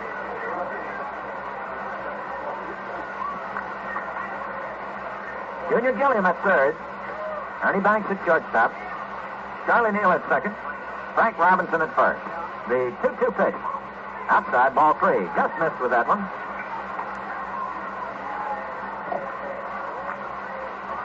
Wally Moon is still in left field. Willie Mays is still out in right center. And Hank Aaron is out in right field. So a full count to Mickey Mantle. Jones set the 3-2 delivery. Swung on, a drive deep into right center field. Going out there is Willie Mays. He's got it, and out number 1. Willie Mays, who makes it look so easy as he just drifts out there and casually catches that ball. But no indication that he's taking it easy. That's his great drive and ability of catching that ball. Rocky Colavito, who has 31 home runs on the season. Strong right-hand batter from the Cleveland Indians. Stands deep in the batter's box, and Sam Jones, who's no stranger to him, used to be a teammate of his, fires a fastball low and outside. Ball 1. Moon back near the shadow of the fence in left field. Willie Mays over in left center. Deep in right is Hank Aaron. There's a fastball for a strike. A beautiful pitch on the outside corner. 1 ball and 1 strike. Colavito comes over to the on-deck circle where Frank Malzone has the rosin bag.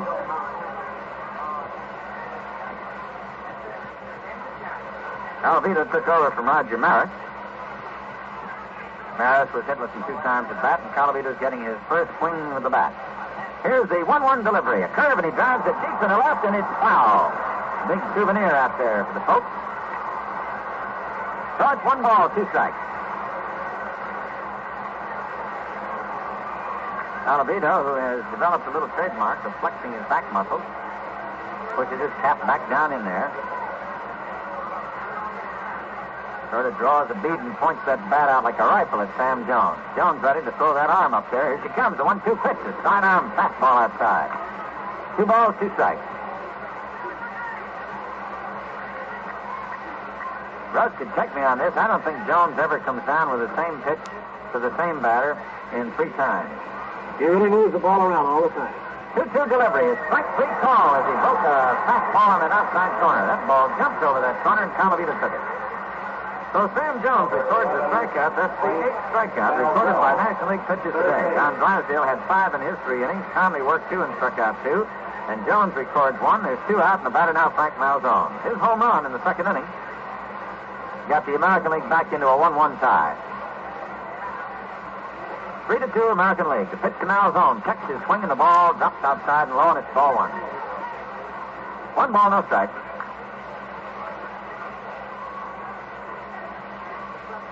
Gilliam guarding that foul line at third, backed up 2 or 3 steps. Jones set with a big motion, fires outside, and it's ball 2. Just missed with that one.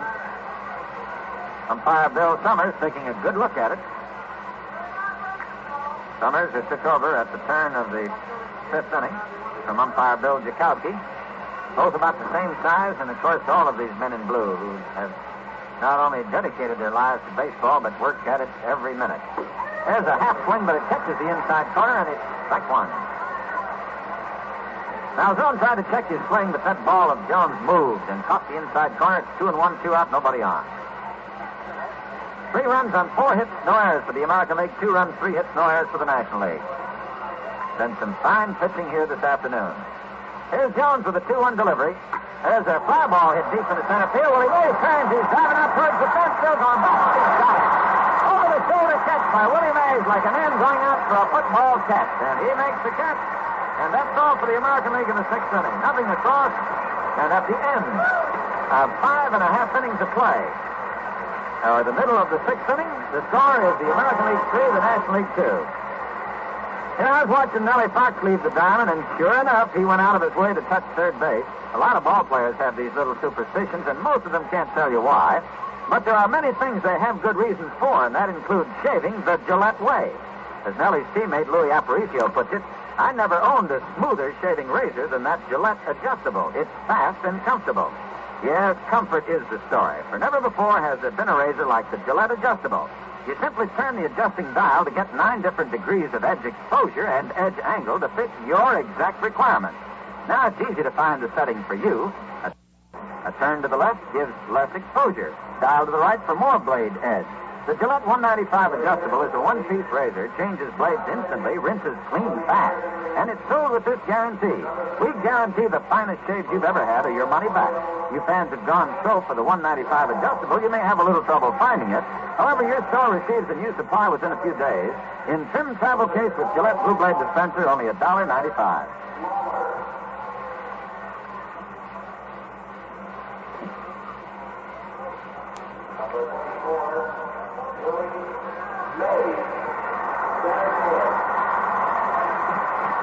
Going to have a few changes in the American League now. New pitcher is Hoyt Wilhelm of the Baltimore Orioles.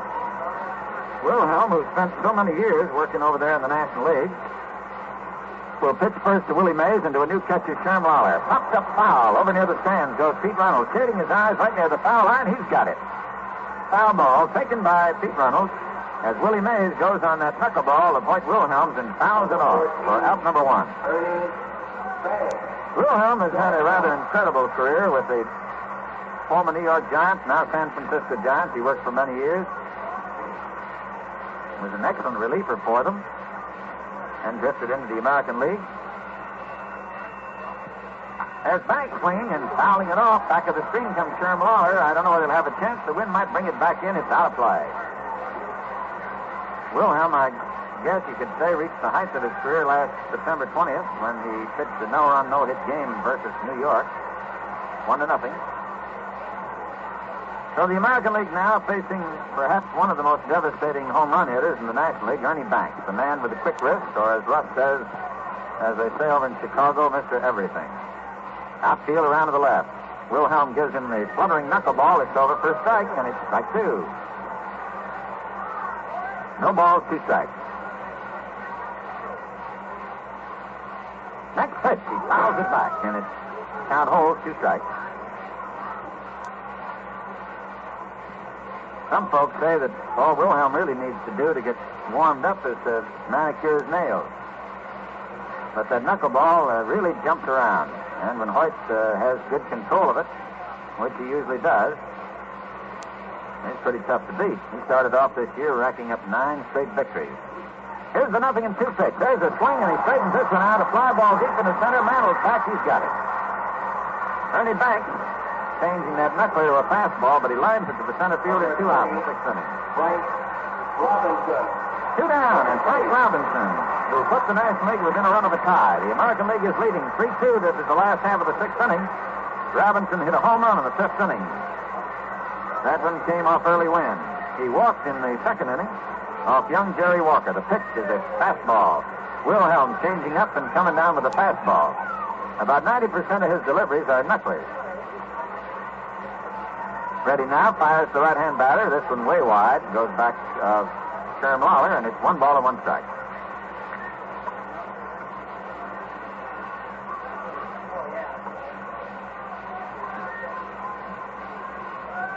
1-1, 2 out, nobody on.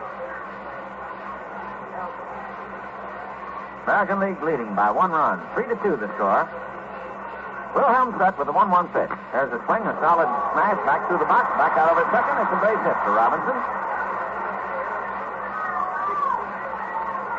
So Wilhelm gives up a base hit.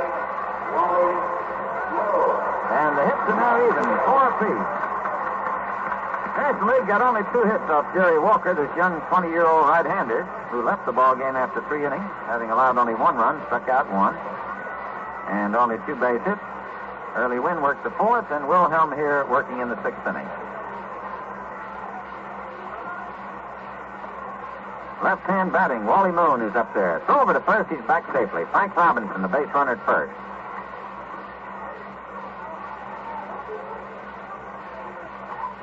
Ryan Duran is throwing. Slow. Ball 1. Ryan Duran up and throwing in the American League bullpen. The greatest danger for Wilhelm is with a man on. 1-ball delivery. There's a swing and a foul ball hitting the center field. Mantle drifting back, still backing. He has room, and he makes the catch for the out. So in the 6th inning, no runs, 1 hit. There were no errors, and 1 man is left on for the National League. And at the end of the 6th inning, the score is American League 3, the National League 2. Top of the 7th inning. And for the American League, facing Sam Jones, will be the bottom portion of the lineup. Louis Aparicio is scheduled to come up there. I imagine the folks around Oklahoma way are really singing the praises tonight of this youngster, Jerry Walker, who impressed everybody here, both National League and American League, just generally baseball fans. Youngster only 20 years old, who's only been in organized baseball for a few years, coming in and doing such an incredible job. Billy O'Dell has joined Ryan Duran in the bullpen. O'Dell, the left-hander from Baltimore. Ryan Duran, the number 1 fastball reliever for the New York Yankees. And Sam Jones will try his luck here in the top of the 7th inning against Louis Aparicio. Little Louis has done just about everything you could ask for a ball player and more. He's been the really strong man. He and Nellie Fox for the Chicago White Sox so far this year. Made incredible stops and has an amazing arm and can run. Swings the bat pretty well. Looks at a fastball outside, ball 1. Sam Jones working now for the National League. Drysdale started calmly in the 4th, and Jones came on in the 6th. Next delivery. There's a strike. Jones, who has great motion, sort of pivots around on his right foot and kind of conceals his arm with a twist of his hip motion, and then kicks that leg and brings that ball around. 1 ball and 1 strike. The delivery. Fastball. Spun outside. 2 balls and 1 strike. On deck for the American League, coming up as a pinch hitter, is Tony Kubek. 2 balls and a strike. Fastball outside. Ball 3. So Hoyt Wilhelm is going to leave. Well, he did a fine job. 3-1 pitch is swung on. Top foul. Coming over is Hal Smith. May have a chance for it. It is out of play. Into the stands, and the count is 3 balls, 2 strikes. Nobody out. Aparicio leading off. This is the top of the 7th inning. Fans have seen some magnificent pitching by both sides today, and have seen some fine defensive play, and they have seen the power demonstrated with the home run. Aparicio stands in there. Stands flat-footed, about halfway deep. Now bends over at the waist. 3-2 delivery. Fouls this one back. Count holds 3-2.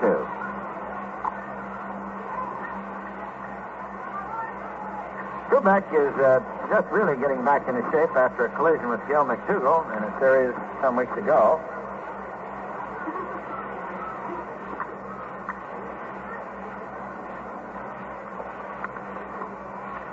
Three balls, 2 strikes. Aparicio waits. There's the next pitch. He tries to check his swing, but Jones gets it over the inside corner for strike 3.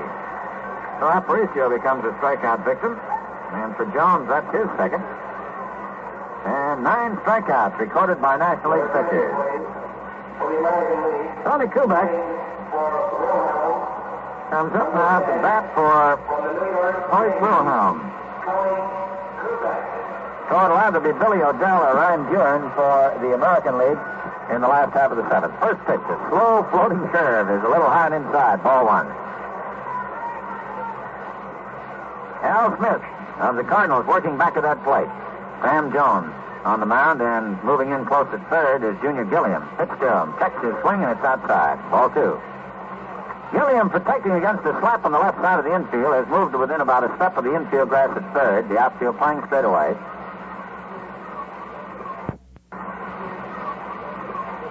Two balls and no strikes. Jones set. Fires a fastball down low, ball 3. 3 balls, no strikes. The American League is leading 3-2. We're playing in the top of the 7th inning. Tony Kubek batting for Hoyt Wilhelm. Left-hand batter. Strong. Waits. Gets the strike. 3-1. As Jones pumps that good fastball right down the middle. Frank Crissetti coaching at third for the American League. Harry Cookie Lavagetto, the manager of Washington, coaching at first. 3-1 delivery. Strike 2 call. He got another fastball. Oh, that Jones, as Russ said, can get back in there and find that mustard seed and really spread it all over that ball. He can fire. And with his motion, he makes that ball jump in there. 3-2 now, pitching to Tony Kubek. He's ready. He comes down with it, and he just missed outside. Ball 4. So Kubek is on. First walk given up by Jones. 1 out, and Pete Reynolds the batter. Reynolds, about a week ago, was shifted over to first base. He has struck out twice today. He's walked. He's a ever dangerous man with that bat. The runner leads away, takes a fastball high and outside, ball 1.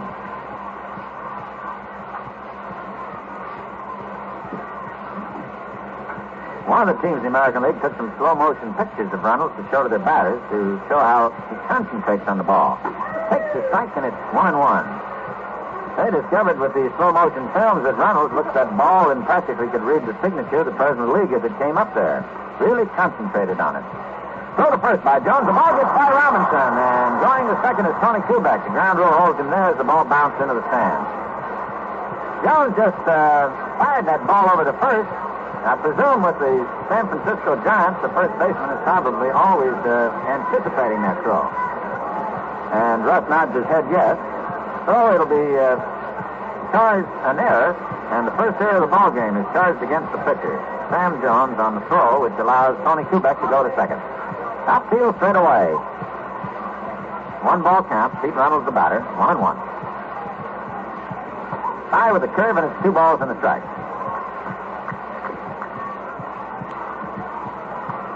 Three to 2. The American League is leading, and they're threatening here in the 7th inning. Kubek with a long lead from second. Gilliam again with that left-hand batter up there, not far away from the bag at third. A curve outside, ball 3. Part of the ball, and as Banks came over to field it, he fumbled it momentarily, and they have charged Banks with an error. So an errorless ball game going here until the 7th inning, and 2 errors in a row now have put the American League with runners at third and a runner at first. One of those smashes bounced back through the box as Jones reached out with his bare hands. The ball was deflected just off his fingertips, and as Banks had broken for the ball, he had to sort of retrace his steps and reach for it, and the ball just dipped off the end of his glove. So 3-2, the American League lead. And they now have a chance to add to their lead as Nellie Fox steps up there with 1 hit in 2 official times at bat. Runners at third and first and only 1 out. Jones ready, spins 1. It's a little high and outside, ball 1. Gilliam right on the edge of the grass at third. Ernie Banks shaded over near second. Charlie Neal is backed up at second base, and Reynolds, of course, the base runner at first, being held there by Robinson. 1 ball delivery. Swung, sliced out into left field, curving foul. This little Nellie Fox during the regular season,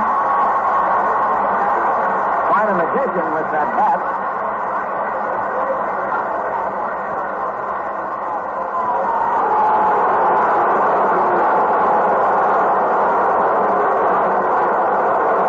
The youngster had popped out of the stands to get that foul ball, and the officer is not chasing him to administer any punishment. He just wants to warn him that the baseball field, the diamond itself, and its enclosure is intended strictly for the ball players and not for the youngsters.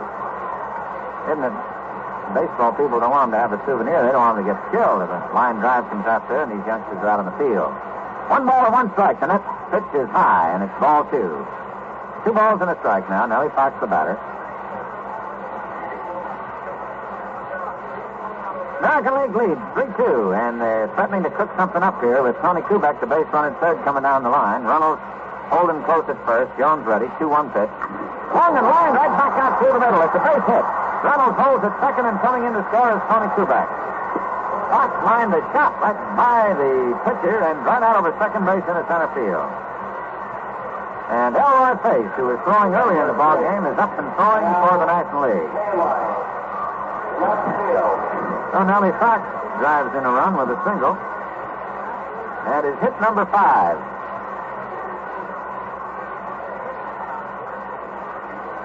Well, the batter now is Al Kaline. He's making his first appearance batting in the number 3 spot. He took over for Ted Williams in left field. Kaline hit a home run in the first All-Star game in Pittsburgh this year.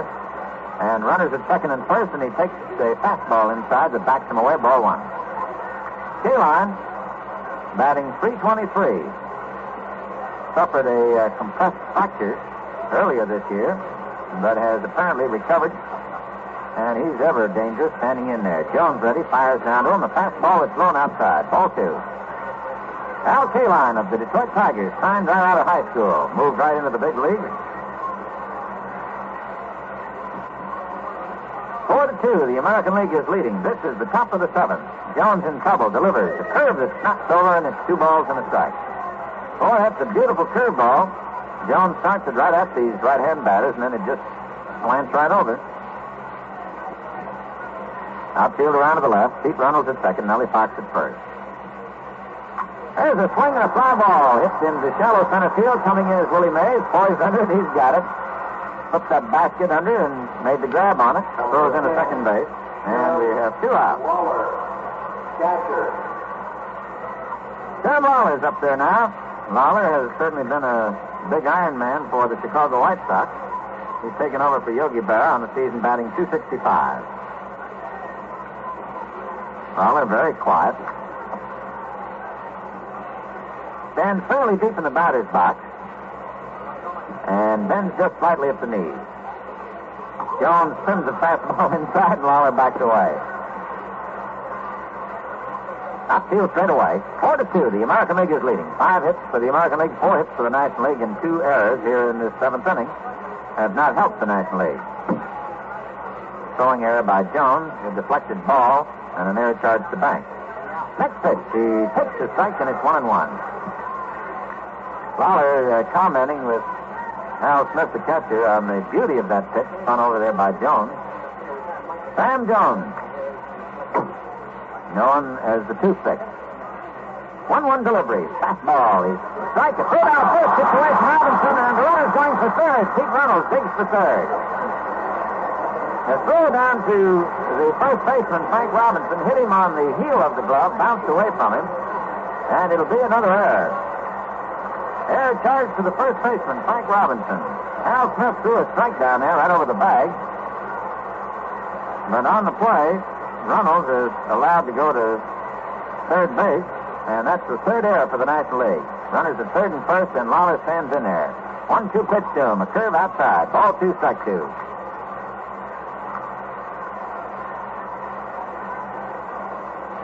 So Pete Runnels stands out there at third. Nellie Fox at first. 2 balls, 2 strikes. And ready now is Jones. Spins one that just misses outside. Ball 3. Al Smith handling the catching for the National League.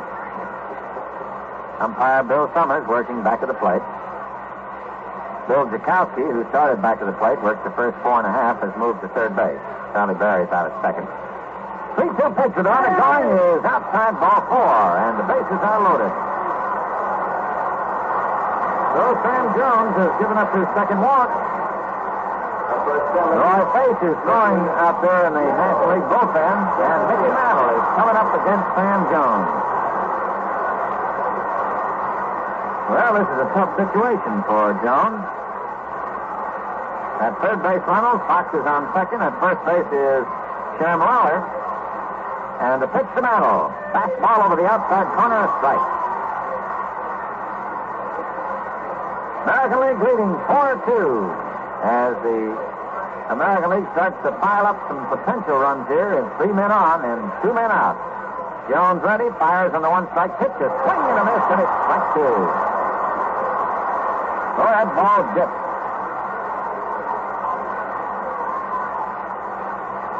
Don Drysdale, who started for the National League, sitting right down in front of us. He likes Jerry Walker, very poised, fine-looking young man. 2 strikes, 2 out, the base is loaded. Jones ready, fires, and a half swing, and it is ball 1, strike 2. Here's the official plate attendance. 54,982. Wonderful baseball fans from all around the United States, and especially out here on the West Coast, watching these All-Stars. Pitch coming to Mantle. Swings and slices it foul into the stands out in left field. Count holds. 1 ball, 2 strikes. Batter is Mickey Mantle. There's 2 outs.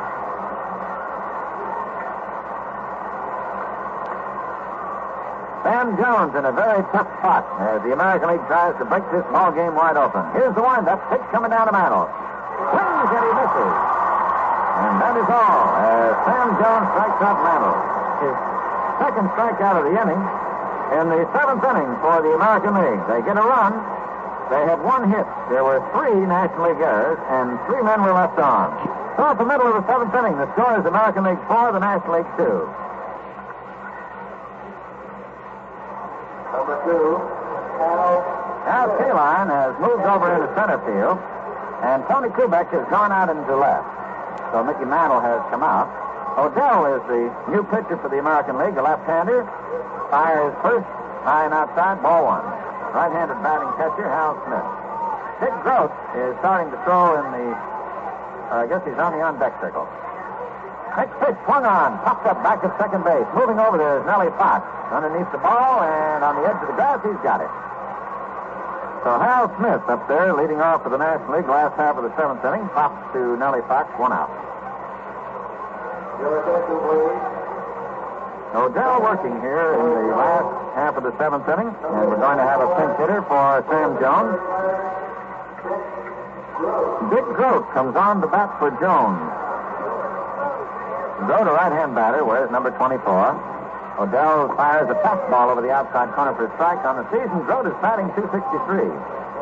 He's a fine runner, and he's picked up 15 doubles so far in the 1959 campaign. Pitch to him in the dirt as Odell tries to break off a curve. It's 1 ball, 1 strike. 4 runs on 5 hits, no errors for the American League. 2 runs on 4 hits and 3 errors for the National League. Cal McQuick, who's been one of the most amazing pitchers in baseball this year, starting to throw in the American League bullpen. There's a line, 1 hopper to Louis Aparicio. Winds it up, fires it over to first, and he gets him. Ball started off as a liner, dipped a little bit, and a 1 hopper to Aparicio. He throws him out at first, and there's 2 down. Billy Odell gets the first 2 men to face him, and he brings up Junior Gilliam. He came up.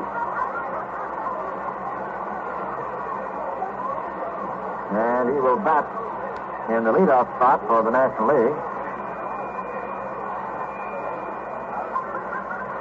Odell delivers the curve that he fouls back.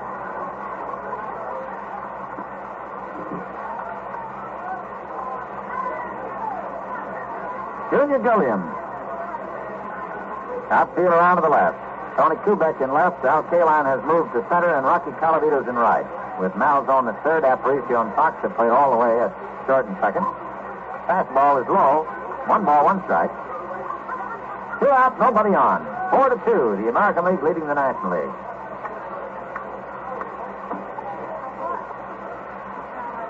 Odell delivers a fastball for a strike. 1 ball, 2 strikes. Odell, a classy little left-hander, has a good fastball. He's just one of a group of promising young pitchers that Paul Richards has developed over at Baltimore. 1-2 delivery, fouled off, out of play. So it's 1-2. Junior Gilliam, wearing number 19. Stands fairly well away from the plate as he bats as a right-hander. About 3/4 deep in the batter's box. Odell looks him over and is ready and delivers on the 1-2. There's a curve, chipping low and inside, ball 2. 2 balls, 2 strikes. 54,982 here today. Fine turnout. Odell set, 2-2 pitch is fouled off. And the count holds. 2 balls, 2 strikes.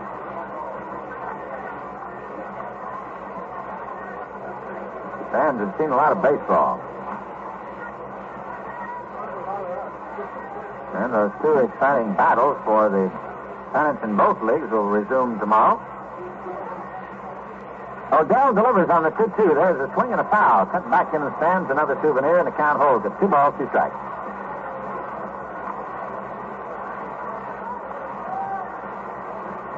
Umpire Bill Summers steps in off that plate.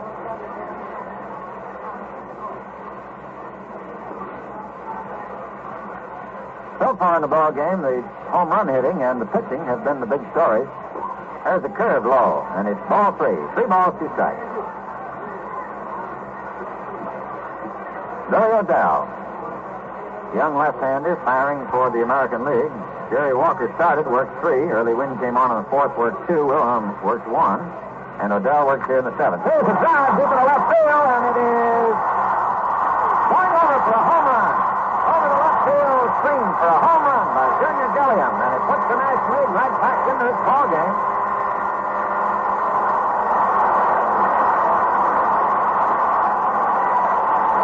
Junior Gilliam just parked one over that fence out there.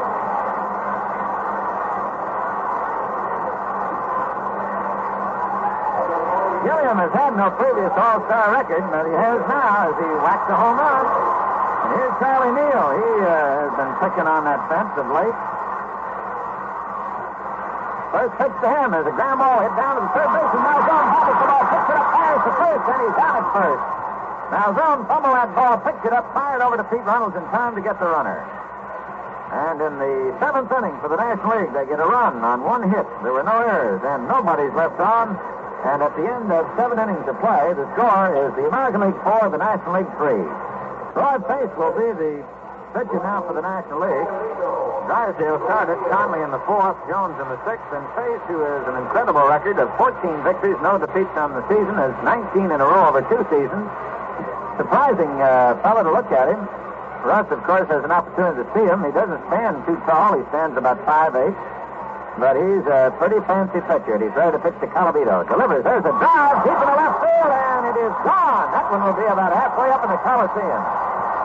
Colavito hits a long drive high in the stands of the left field area of the Coliseum to make it 5-3.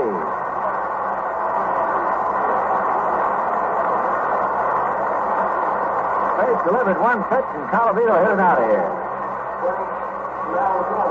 5-3 now. As the home run ball, 3rd home run hit by the American League so far today. 1 by Malzone, 1 by Yogi Berra, and 1 by Colavito. Frank Malzone, the batter. Pace ready. Delivers. As the ground ball hits the right side. Coming in is Charlie Neal. Up with it. Throws to Robinson. He's out at first. 1 out in the top of the 8th inning.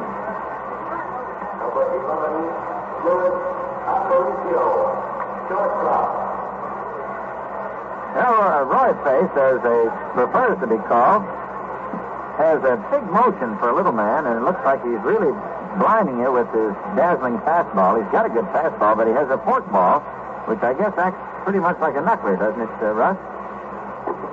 Louis Aparicio looks at a fastball for a strike. 1 out in the top of the 8th inning. The American League leading now 5-3. Pitch coming down to Aparicio. Swings and misses, strike 2. Gilliam, keeping his eye on Aparicio, now drifts back with a 2-strike count on him. Aparicio, a fine bunter. Willie Mays has moved shallow in left center. There's a fastball on inside. 1 ball, 2 strikes. Wally Moon out in left field. Willie Mays in left center. Hank Aaron in right. Gilliam at 3rd. Banks at short. Charlie Neal at 2nd, and Frank Robinson at 1st. Hal Smith handling the catching. And it's outside ball 2 as he tried a fastball on the outside corner. We have had 3 home runs for the American League, and we have had 2 home runs hit for the National League.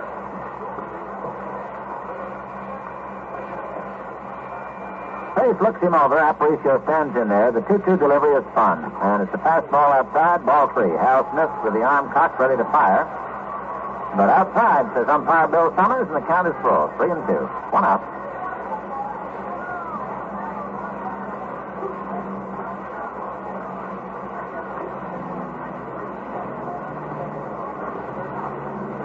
Pace from New York State. Looks in now, is set to work. Comes down with a 3-2 delivery.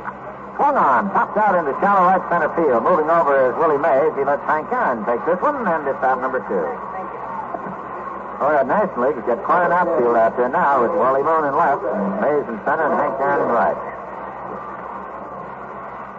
Fine speed, fine throwing arm. 2 down, and the batter now is Tony Kubek. Kubek came up to bat for Wilhelm in the 7th inning walk. He later scored a run, has 3 errors. He swings and he misses on the 4th ball, strike 1.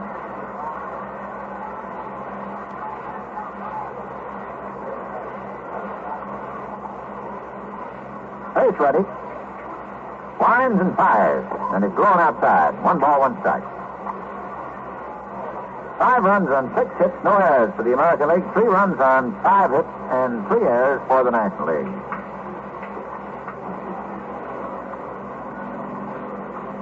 Low and outside, ball 2. 2 balls and a strike.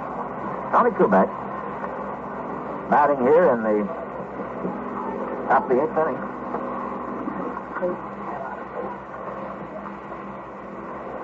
Two balls, 1 strike. Next pitch is swing and a miss, and it's strike 2.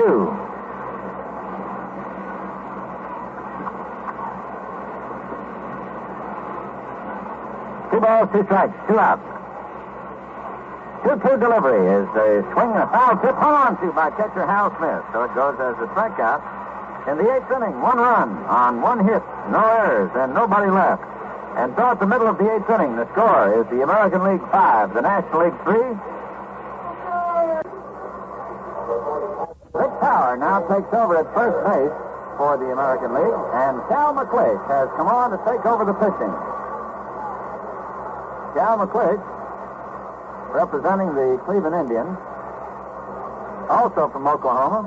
We've had a lot of Oklahomans pitching here today. Gene Conley from Oklahoma, Walker from Oklahoma. Now McClish, he's won 13 while losing 4. Will pitch first to Hank Aaron. The first pitch to him, a strike with a curve. Hank Aaron, one of the truly great ball players of the National League and in all of baseball. Got 29 home runs so far this year. He's been flirting with that 400 mark all year. Outfield around the left for him. McClish steals 1. He swings and he misses, and it's strike 2. McClish has perhaps one of the sharpest breaking curves in the American League, and also has a very sneaky fastball. Sets the batters up. He's ready now, working on a 2-strike count. Comes down with it. There's a curve that's a little low, and it's ball 1, strike 2. Last half of the 8th inning, the American League leads in the ball game by a score of 5-3. McClish ready, fires. There's a curve outside, and it's 2 balls, 2 strikes. Herm Lawler grabbing that one. Frank Malzone, Louis Aparicio, Nellie Fox have gone all the way so far in this ball game. And Vic Power taking over at first base. Here's the pitch to him. Checks his swing on a slow breaking curve, and it's ball 3. 3 balls, 2 strikes. Well, this is a very big pitch for the National League and the American League alike, even though there's a 2-run differential. You get a man on, things start moving around. On deck is Willie Mays. Here's the 3-2 pitch. Swings out, a bouncer down to Malzone. Up with the ball, fires it across the Power. He's out. 1 away in the 8th inning. And Camilo Pascual, the great sidekick, Pete Ramos, starts to throw in the bullpen. Pascual and Ramos, who have been certainly the 2 strong men of the Washington pitching staff, been very close through these many years. Ramos explaining today to us that they're concerned over in Washington about Pasquale. He's developed a very sore arm. Pitch coming to Willie Mays. Swings out, a bounce to the third baseman. Malzone on a big hop. Fires across the first. Close play. He's out. So McClace gets two of the big hitters of the National League to bounce out to the third baseman. And coming up now is Ernie Banks of the National League Chicago Cubs. Banks is hitless and 3 times at bat. And that's unusual for this man with a great wrist. 2 outs, pitched by McClace. Fastball, strike 1.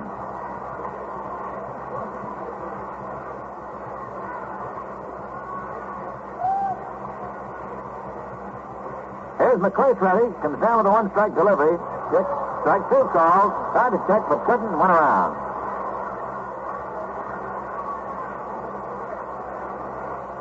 Al Kaline is out in left center field. Backed up in left is Tony Kubek and Rocky Colavito in right center field. They're giving Banks all of that right field corner.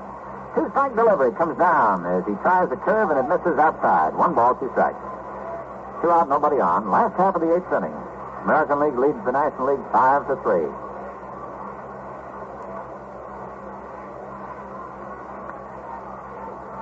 One-two delivery, outside and low, and it's ball 2.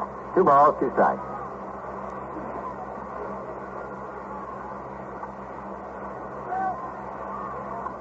Fox is practically over at second base for Banks. They're figuring that Banks is going to pull that ball. Malzone guarding the line at third. 2-2 pitch on the way. Swings at a curve and he misses strike 3. So Cal McClish comes in the 8th inning and retires 3 of the big men for the National League. And in the 8th, nothing across for the National League. At the end of the 8th inning, the score is the American League 5, the National League 3. Big Power at first base leads off against Roy Face in the top of the 9th inning. Face delivers. He hits a scribble on the first baseline. Taken by Robinson, steps on the bag. He's out. Power swinging on the first pitch, got a hold of that fork ball, but dribbled it along the first baseline. Taken by Robinson, who was able to grab the ball, step on first, and is 1 out.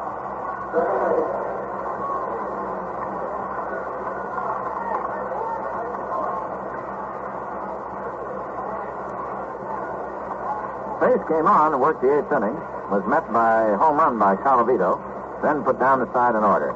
Nellie Parks, the batter, has 2 hits and 3 official times at bat. He's played the entire game. Lined up by Face in the first pitch to Nellie. High, outside, ball 1.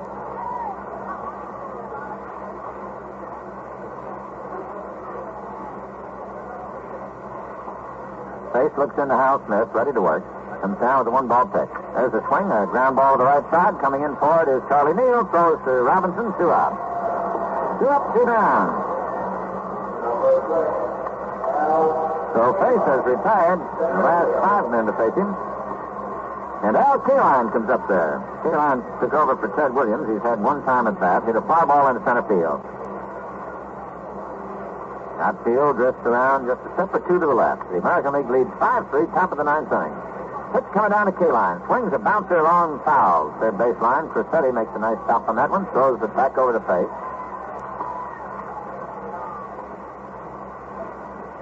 Crissetti looks in such marvelous physical trim. Looks like he could take a glove and move out there and play. Face ready now. Delivers to Kaline. Swings and fouls it back, and it's strike 2. 5 runs on 6 hits, no errors for the American League. 3 runs on 5 hits and 3 errors for the National League.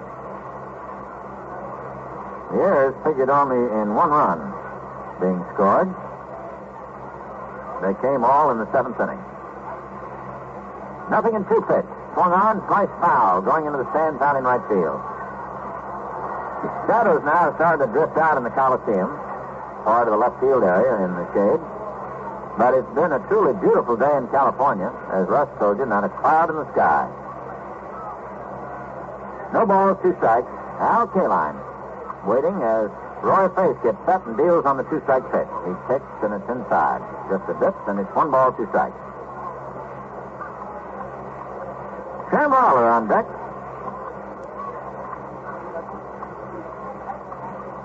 Face working carefully. Kaline's got the power. 1-2 delivery. Swings and fouls this one off. Count holds at 1-2. Well, in the last half of the 9th inning, the National League will have some big swingers coming along.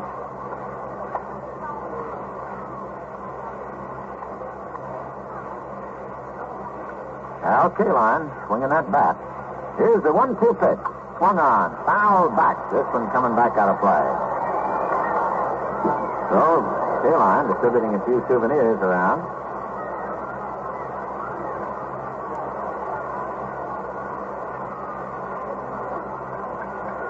H.C. Stengel started this game with 7 new players in his lineup. Started with a group of left-handers. And it's been a battle, 5-3. That's the score. Here's the 1-2 pitch. He fouls this one off. But Kaline, a very difficult man to fool. There's Roy Pace working out there. But Pace, who has fooled some of the best hitters in baseball, trying to get out of this one with 2 out, nobody on. Delivers, and there's a swing and a miss. And he got him. Strike 3, and that's all for the American League in the 9th inning. Nothing across. And at the end of 8.5 innings of play, score is the American League 5, the National League 3. Well, this last half of the 9th inning will be it as far as the National League is concerned. Their last chance to get back into this one. Calavito trots out to right field. Al Kaline goes back out to center. Out to left field is Tony Kubek. Malzone at third, Aparicio at short, Fox at second, Power at first, and Cal McLeish comes out. Fox, Aparicio, and Malzone, the only 3 ball players in the American League to go all the way. National League has had Aaron and Mays and Banks and Moon who have gone all the way. So it's up to Cal McLeish, man who started his baseball career in this National League, who himself admits that when he came out to the Pacific Coast Conference and learned to throw that good curveball, it helped him a great deal in his baseball career, and who last year moved into the kind of favorite role of an extraordinarily fine right-handed pitcher, has again repeated this year. And he's out there now working in the last half of the 9th inning. Well, Frank Robinson, the Cincinnati first baseman, who has hit a home run in 2 times at bat, is coming along. Robinson came on in the 5th inning. He's had 2 for 2. A single in the 6th and a home run in the 5th. Cal McLeish getting his first look at this big free swinger. All right, the right-hander's set. The pitch coming down. He takes outside. Ball 1. McLeish trying him with a fastball. 5-3 the score. National League needs 2 runs to tie it up. McLeish ready and fires on the 1-ball pitch. There's a strike with a curve. So it's 1-1.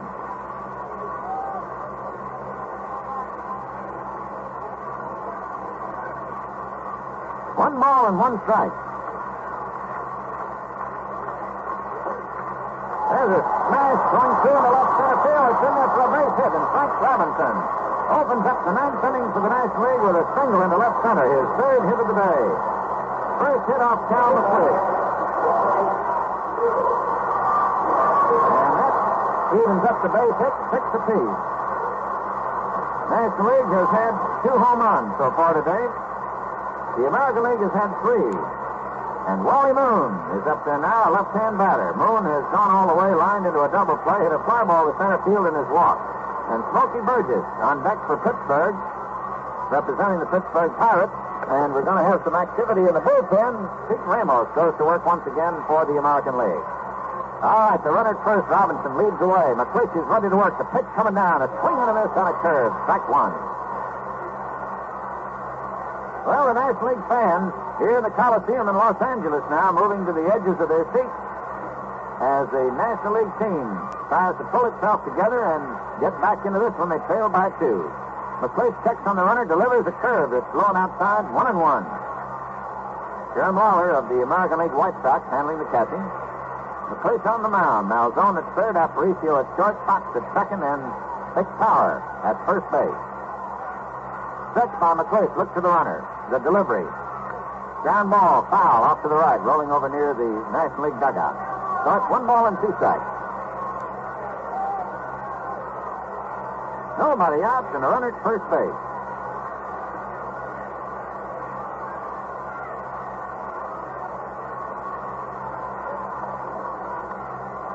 McClish, looking in, has a habit of popping that ball into his glove. Big Oklahoma lad takes the stretch, and the 1-2 delivery. Fastball outside, ball 2. Low and outside to this left-hand batter. Wally Moon, who has delighted the Los Angeles Dodger fans who are in attendance here. Fastball outside, ball 2. Low and outside to this left-hand batter. Wally Moon, who has delighted the Los Angeles Dodger fans who are in attendance here today, along with the rest of the baseball fans watching this game. 2-2 pitch now with a look to first. Here she comes. Fouled, and it is 2-2. Went swinging on a curveball, just got a little piece of it. Fouled it down at his feet. Smokey Burgess of the Pittsburgh Pirates on deck. And he's been a big man for those Pirates this year. Was sidelined for a while with a fractured hand. But he can swing that bat. Left-hand batter. All right, the stretch by McClish. To look to the run of the 2-2 pitch. Outside, ball 3. Tried to get him to go for a fastball, and Wally Moon checks his swing, and it's a full count now, 3-2. With Frank Robinson, the base runner, at first, and the American League leads by 2 runs. It's a 5-3 ball game. Each team with 6 hits. The National League has committed 3 errors. The American League has played heroic ball. Outfield straight away for the American League. Calavito deep in right. K-line straight away in center. McClish ready. Fires on the 3-2 pitch. Here she comes. It's outside for ball 4.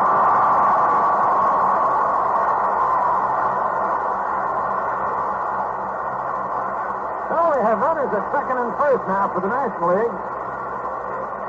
With Wally Moon drawing the base on balls and moving Frank Robinson down to second. And Hal Smith is going to bat for himself. Smokey Burgess on deck will undoubtedly bat for the pitcher. Nobody out here in the last half of the 9th inning. The National League refusing to count itself out. Is up there now with Hal Smith, the right-hand batter. Runners leading away. Power looking for a bunt. Bunts it foul. Trying to push it along the first baseline. Vic Power driving in from first base, but the ball was fouled off. They've got Malzone semi-anchored at third base. He's moved into the edge of the grass. The idea, of course, is to try and commit Malzone, get him to come in if they can, or get the runner over if they can. So that's what they're trying to do. McClish trying to make it difficult for Smith to bunt that ball. Vic Power playing just off the edge of the grass at first, ready to drive in. McClish with a stretch. The runner's edging away. The pitches. Tries to butt it. He misses for strike 2. First fired the fastball, hummed it down there. Smith trying to reach it to bunt it, and he missed it for strike 2. So the pressure mounts here in the last half of the 9th inning as the stars of the National League come battling back against the stars of the American League. Outfield around to the left. Malzone even with the bag. Has moved back a step or 2. Power still playing a little wary right off the edge of the grass. McClish stretches. There's a curve that's inside, and it's 1-2.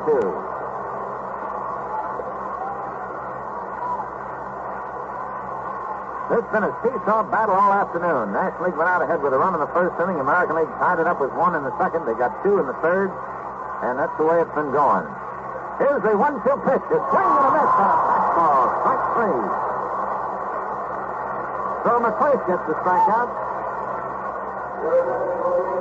That's his second. That's only the 4th National League player that has struck out today.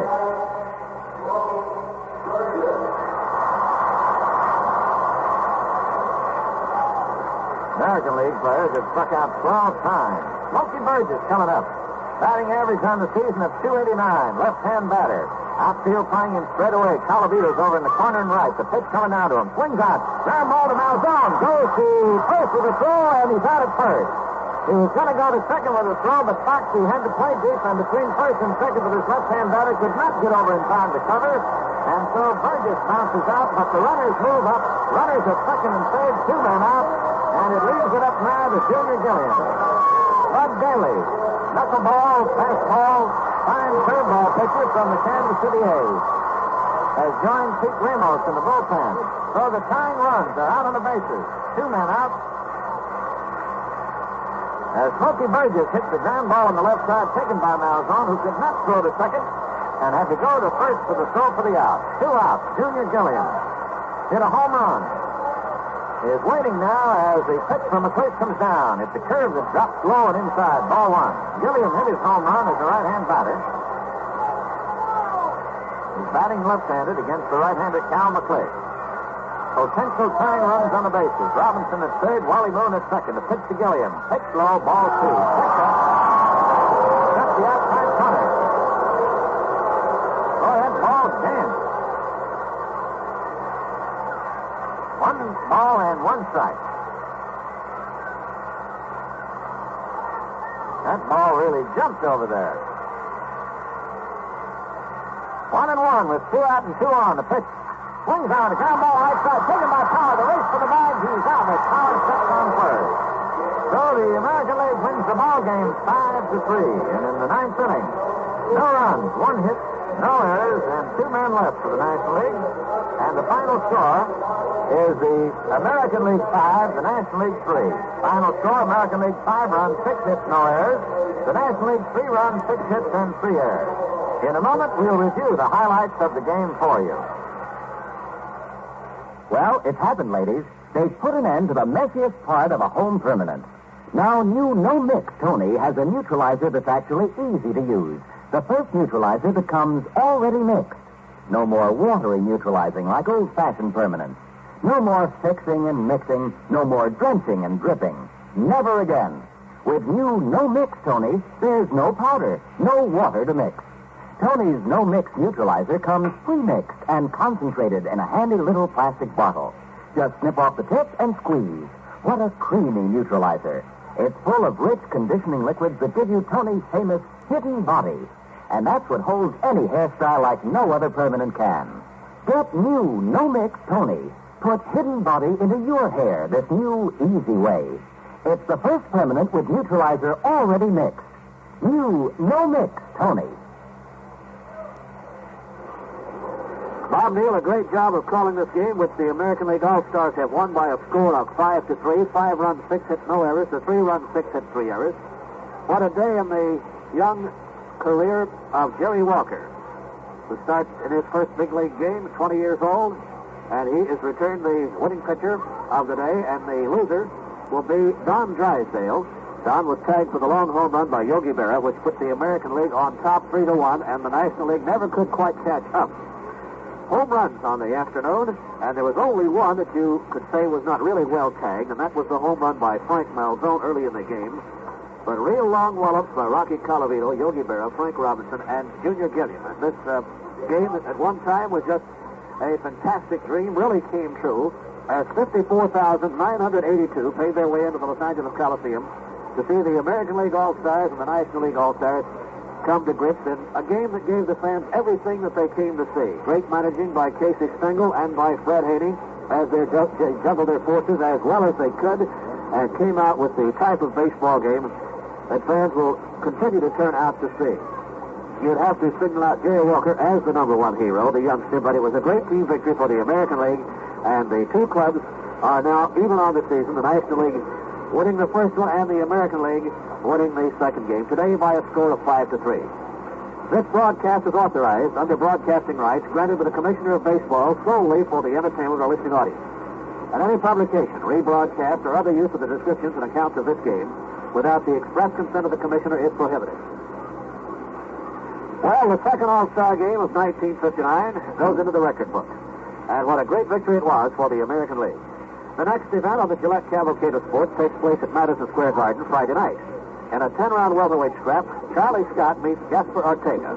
Be sure to tune in for all the excitement. Consult your local listings for time and station.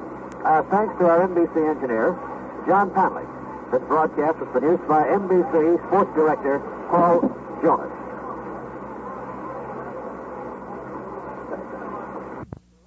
And now this is Russ Hodges correcting our NBC engineer, to John Pollock, saying smooth sailing, smooth shaving, and good night for your host, the Gillette Safety Razor Company.